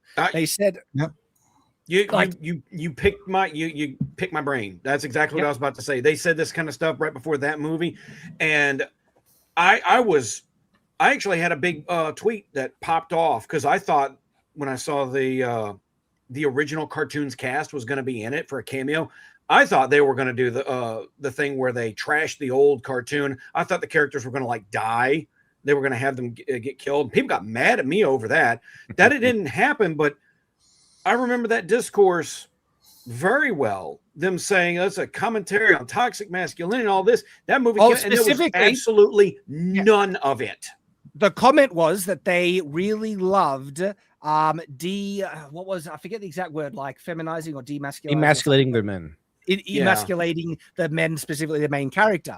Film came out, that wasn't the case. Yes, the main character was like a bard, and he wasn't like a strong, burly warrior, but he was a leader, and he was masculine, and he was a father, and he was trying to do the right thing.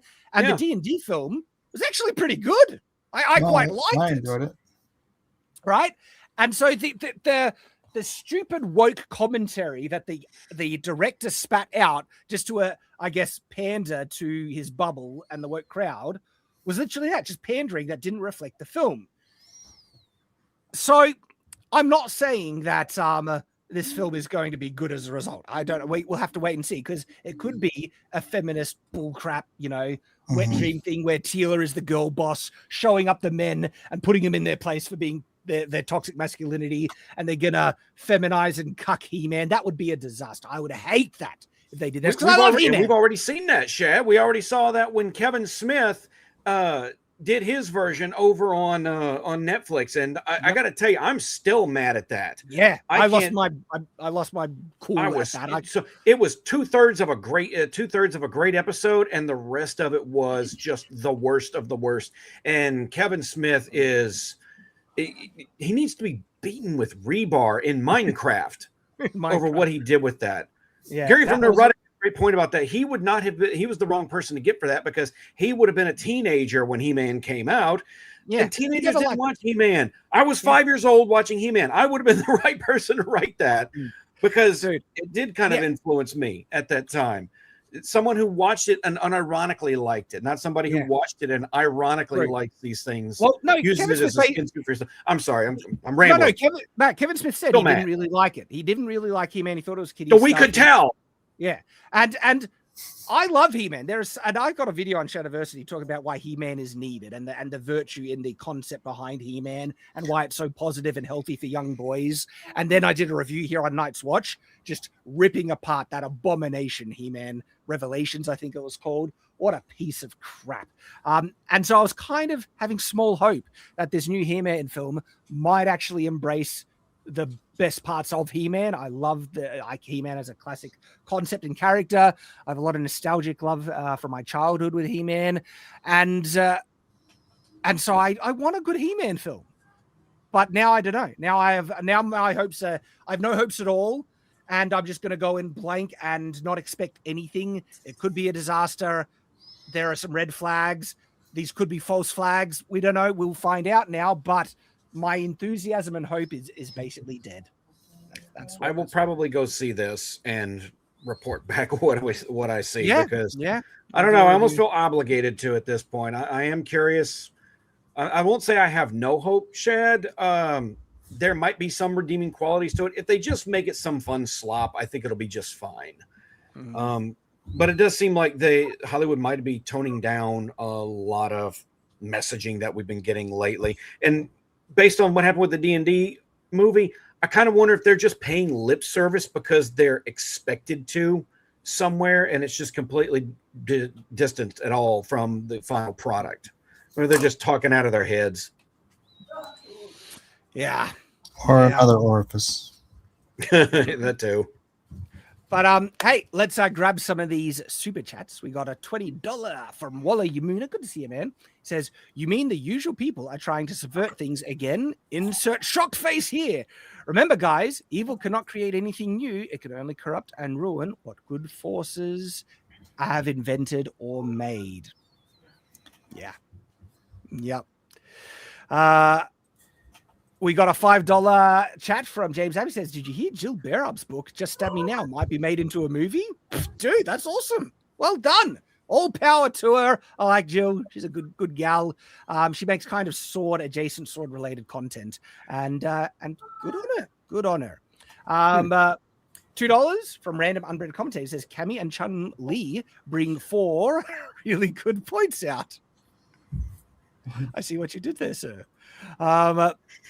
$10 from Mikey Gusler. Mikey, dude, how are you, mate? Says, "Hey, Shad, I mentioned to some co-workers that I love Harry Potter, and they told me that since I'm a Christian, I shouldn't consume it because of witchcraft."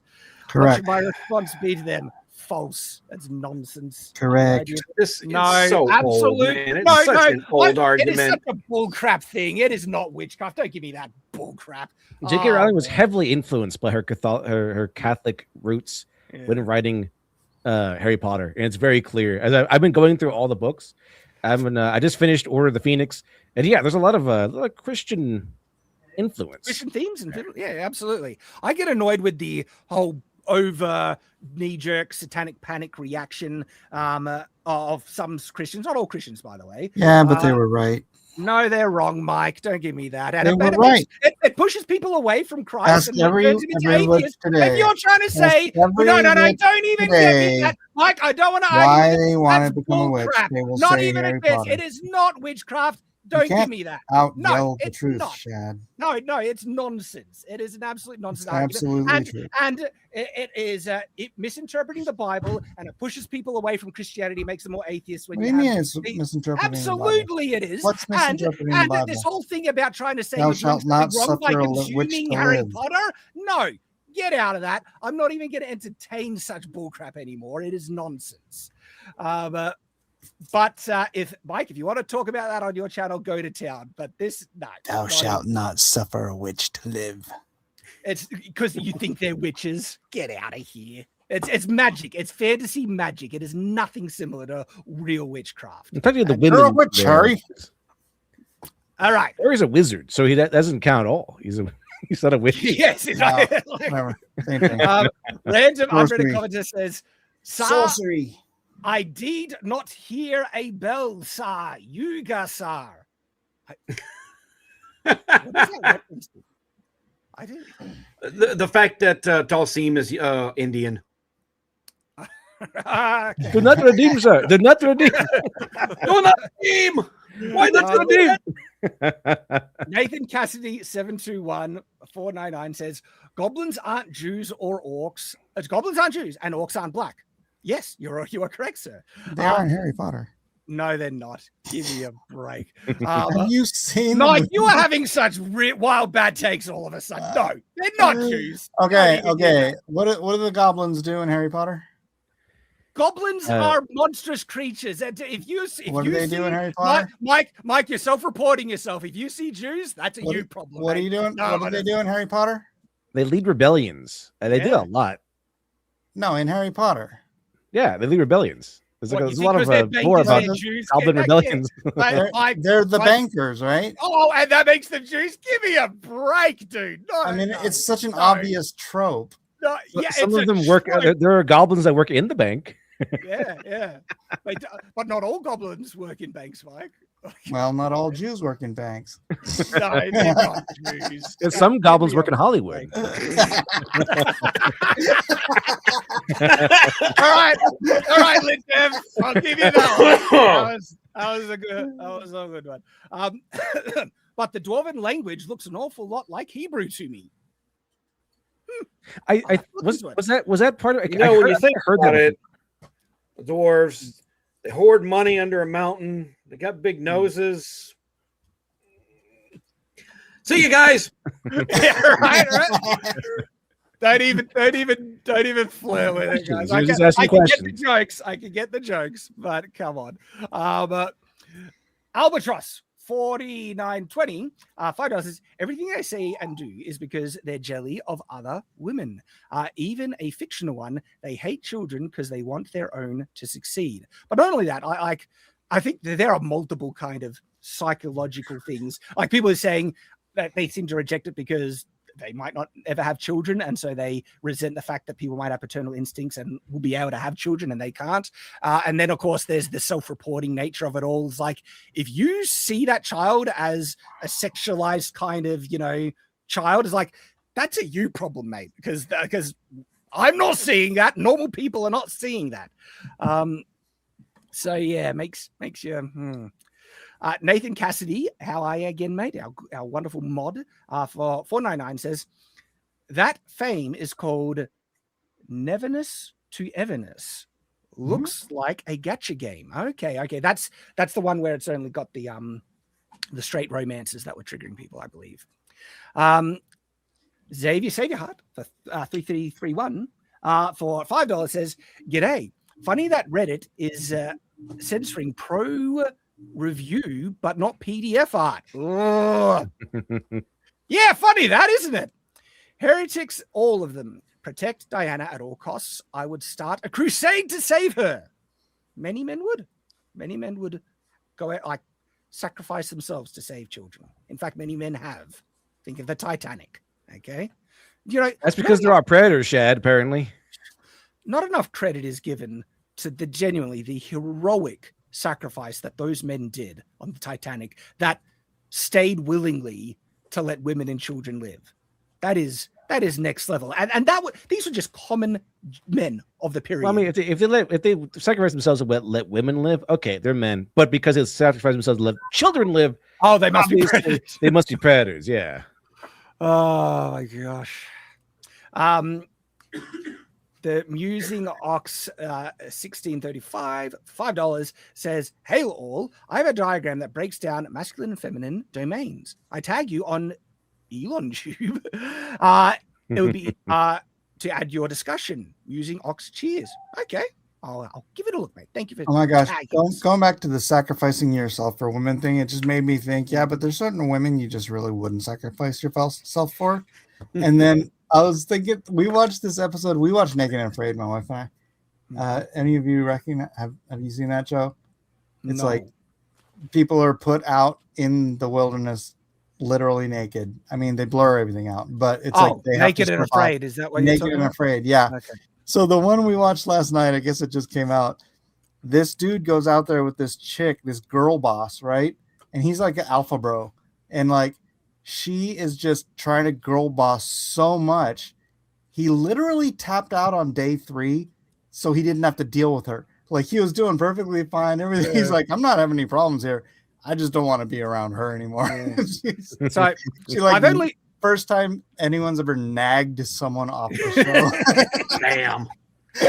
I have heard of that show, and one of the clips passed my feed, I don't know, years ago now, but it was a girl who teamed up with two guys, and she was like being lazy. She wasn't contributing. She wasn't helping. And she kind of spazzed out at one point because something happened. They weren't giving her attention or something like that. And she even went to sabotage their entire thing by throwing their main tool into the water or river. Oh my gosh. Like survival shows sometimes can reveal truths about men and women. Dude, they did one in Tasmania. It was freaking crazy. That place is very inhospitable. Well, there is a clip that often goes around that comes from a TV show called The Island. Bear Grylls hosted it, where they show the difference between a full male group and a full female group trying to survive on an island. I could do a whole segment. Yeah, wait, not. It's I great. could do a whole segment. I'm not sure they would ever allow that again. Well, I've watched that whole season. And I know the context behind it because that supercut version, that clipped version, cuts out some important context. The overall message is the men do outperform the women by far, but the men do argue. They do they fight, but the way that the men fight is so different to the way that the women are almost like, we need to talk about, have these council sessions. We need to talk about how you feel. You're not respecting me and all that stuff. The men just say, you're a lazy bastard. Shut up. And they kind of get over it and start working together again. It's like, that's a whole. I would actually. I remember the women, when the women fought, they kind of resented each other for trying to take a leadership position. Yeah. So that no one could ever be the leader. And so they kind of sat around doing nothing a lot. It's stuff like that really blows a hole. And one of the worst feminist narratives that I cannot stand is they love this whole womanhood solidarity when they stand up and say, oh, the world would be so much better if it was run by a woman. Really? Because women are never vindictive, bitter, vengeful towards each other. Yeah, but war women have traits that at times make them terrible leaders. Not saying there haven't been bad men leaders, but man, I got to tell you, I don't like female leaders. They really don't work in a lot of contexts. And if we did that, look, women are not as pure as the wind-driven snow, like they want us to believe. Okay. No, I heard a thing that like female leaders of countries are more likely to send their countries to war. Oh yeah. That wouldn't surprise me, actually. Here's the thing. There are exceptions. I think that there has been some great female leaders. The best hope we have in Australia is a female politician named Pauline Hanson, 100% support behind her. And so there can be good female leaders. But generally speaking, there are a lot of test cases that people can refer to where women taking the reins of, certain things in complete control, and it's only women. Let's just say there's a lot of data people could there was this one woman who started a business and only hired women. And this is a true story. You can look this up. She only hired women. And it was such a disaster. The cattiness, the fighting, the backbiting, and all that stuff was so bad that not only the business went under, that woman who started the business went on to never hire another woman in her life. She only hired men. That was a woman doing it, right? And that's the difference between men and women is men will argue and they can get over conflict, but when the conflict they feel is kind of resolved, they will move on and they're able to move past it.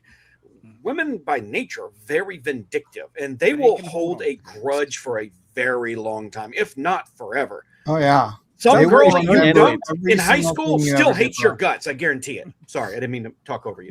Even if they love you, they will remember everything you do wrong forever.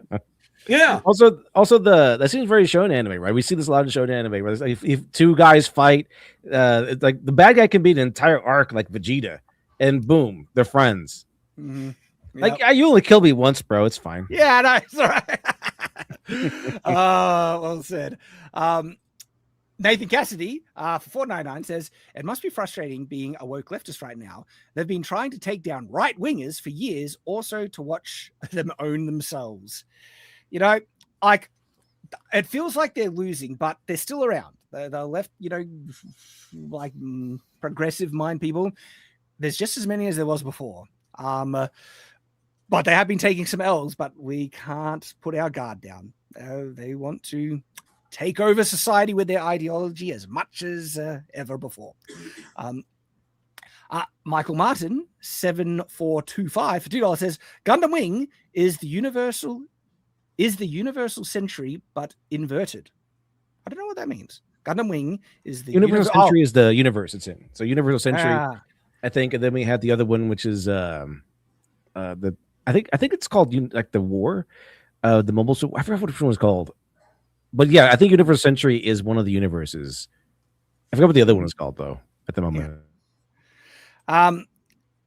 And we have one from James App for. By the way, I wanted to say, cool avatar logo there. See the Gundam Wing right there, Wing Gundam, my favorite.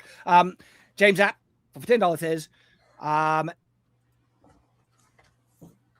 This is cutting off something. Oh, should check out the movie No Deposit, No Return. A man who is also a thief calls out a woman for focusing on her career rather than her children, and she decides to abandon her career to be a mother.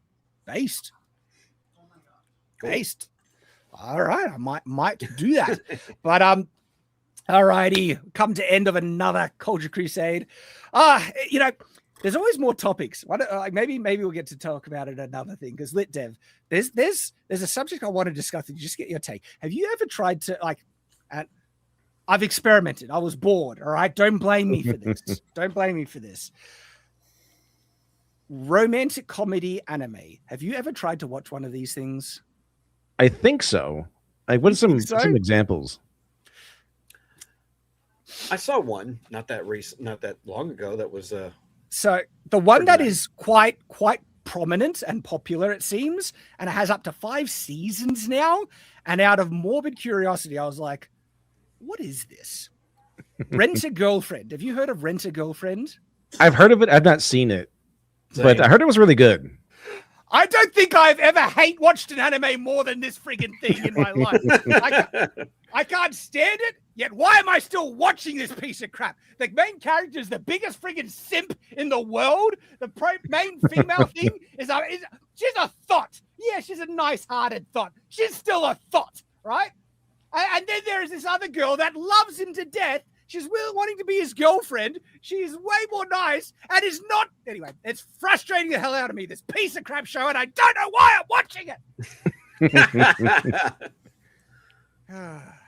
Anyway, sorry. I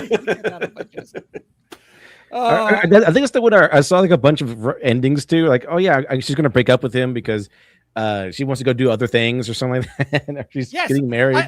I agree with everyone in the chat. Right? I don't like this show. It validates simp culture, and I despise it for it. Why is it so popular? That's what I thought it was. I thought like, okay, is this about being a simp? Because that's kind of what it feels like. There is some actually funny moments in it. There is some genuine funny moments. So I can see why people would get some entertainment value out of it. Look, it has a good chunk of very run-of-the-mill anime perviness. It doesn't go far as other things, but it's still there. So there will be content warning you. But I don't actually recommend it, and I don't even know what. But it's just anyway. There was one that I watched. I can't remember if it was last year or the year before. It had a cute concept. I think it was only 1 season long. It was called Love After World Domination. I've seen that one. That's pretty good. It's a cute concept. The idea is that the main girl is a supervillain, and the main guy is part of the Red Ranger, basically a mock. He's Red Gelato. Yeah, Red Gelato. They're the Gelato Rangers, and he declared in the first episode, he declares his love for her, and they decide to start dating behind everyone's back, but in secret. Yeah, while still fighting each other on the front, and it was a cute. It was a cute little thing. It really had kind of an earnestness to it that I kind of enjoyed. And her design was really cool too. I like that. She's the Reaper Princess. Although he's like really dedicated. He's so dedicated to her. At one point, she's chosen to ascend, and okay, we're gonna mash you up with a gorilla. So you're gonna be a big fat gorilla girl. And she's like, I don't want to do that. And he's like, I don't care. Just do. If you want to become a gorilla girl, I'll still love you the same way. It doesn't really matter. He just actually does love her. This 100%. I mean, kind of. Ranma Half is kind of a rom-com, but it's quirky, silly martial arts action, especially at its core. But I think you could call Ranma Half a rom-com as well. And Ranma Half is great. Yeah, probably. Ranma 1/2. I've always called it Ranma Half, Sumi. Yeah, Ranma Half is peak. The original. Don't even bother with the remake at this point. I've covered it on the channel. Someone said, "Oh no, Konosuba is the only rom-com you need now." I tried watching it. It was kind of funny. It has some funny moments. Like Konosuba, a bit too pervy for me, but that's kind of what they really, Because the guy steals panties or something. Yeah. They lean into that too much, and one of the characters get weird and anything. But Konosuba is one of those, like, it's funny and you feel like you shouldn't really be laughing at it because it's so inappropriate, but it is also very funny and is like one romance anime movie I did like. It's not a comedy, but it was called A Silent Voice. I like that one quite a bit. Mm-hmm. Where the main character is like basically a bully. He was a bully as a kid, and he picked on this deaf girl, like this horribly bullied her. I think she like left school or something like that. And later on, he gets really depressed and almost kills himself. And he eventually comes to terms with the fact that he was not such a good person, and that he needs to redeem himself. And that eventually he starts being nice to her. You know, they reconnect and they fall in love essentially after a while. So I mean, he really wants to make up for all the rotten stuff that he did. All right. But hey, we do need to wrap up. Sorry for me rambling and continuing on. I needed to talk about it, some of that stuff. But as we wrap up, Dev, anything you want to mention? Not the moment. Not the moment. I'm usually doing more nonsense at Monday through Friday at 9 a.m. Eastern. Cool. And Mike, I see that you have something to share. Yeah. Still going on. Ripasan got my Afar, the Wordless Gospel. It's told in Calvin Hobbes style. It's 96. It's 181 strips, so it's pretty hefty book, and it's only $15 if you want to get your own, or you can donate them to ministries. It's a great witnessing tool. It is a great discipleship tool. You can sit there with your kids, let them flip through the pictures, and then read to them from the annotated strips. If you want to see various strips, just go to my Twitter, Mike S. Miller Art, and I have strips all over the place. I've been just sharing them out. So, and you can get the cool shirt, or you can get the 2-pack hardcover, $25, softcover, $15. You can get them both for like a $6 discount or something like that. So go support Afar. I'll put the link man. Have you been able to drop a link in the comments for everyone? Yeah, let me do that right now. I got paid today, so I will be picking this up. Rock and roll. Yeah, somebody bought like 30 books yesterday or something like that. So I think that was all for donations, which is what the point is. I really want this is meant to be a ministry tool. So I don't know what happened to it. There it is. So awesome, get out there. Oh yeah, and you can donate it to ministries. There's 3 ministries on there right now. One's my church, one's another church, and one is the Christian Comic Art Society. So they can spread the gospel at Comic-Con. And that's the preferred thing, is to donate books. It's only $8 a book to donate them, so it's like wholesale donate. I don't make a dime off of the donated books because it's all about the ministry. Mm-hmm. Awesome, man. And John, anything that you want to share, my friend? Yeah, actually, I will share someone else. So today on Substack and on Fandom Pulse and on my articles on X, I did a series overview, an intro, and a review of the Land and Sea universe. We were talking about mechs, so this feels appropriate. There's a little bit of a mech series that goes on. If you guys are familiar with Blanley Pardoe, he was decades long in the BattleTech author for the BattleTech universe and their source books. He got canceled out of the BattleTech universe by a fake trans person several years ago and hit the ground running with Brent Evans and Wargate Books for the Land and Sea series. So I did you can see this little pile over here of the books I've been collecting to get caught up. So I reviewed the first book, Splashdown, all across the board. And this is big stompy robot action. The idea is near future warfare with alien sea life that are dubbed the fish. And these books are phenomenal. His pedigree is on display. The mech action is great. That's my favorite one right there, the Rhino.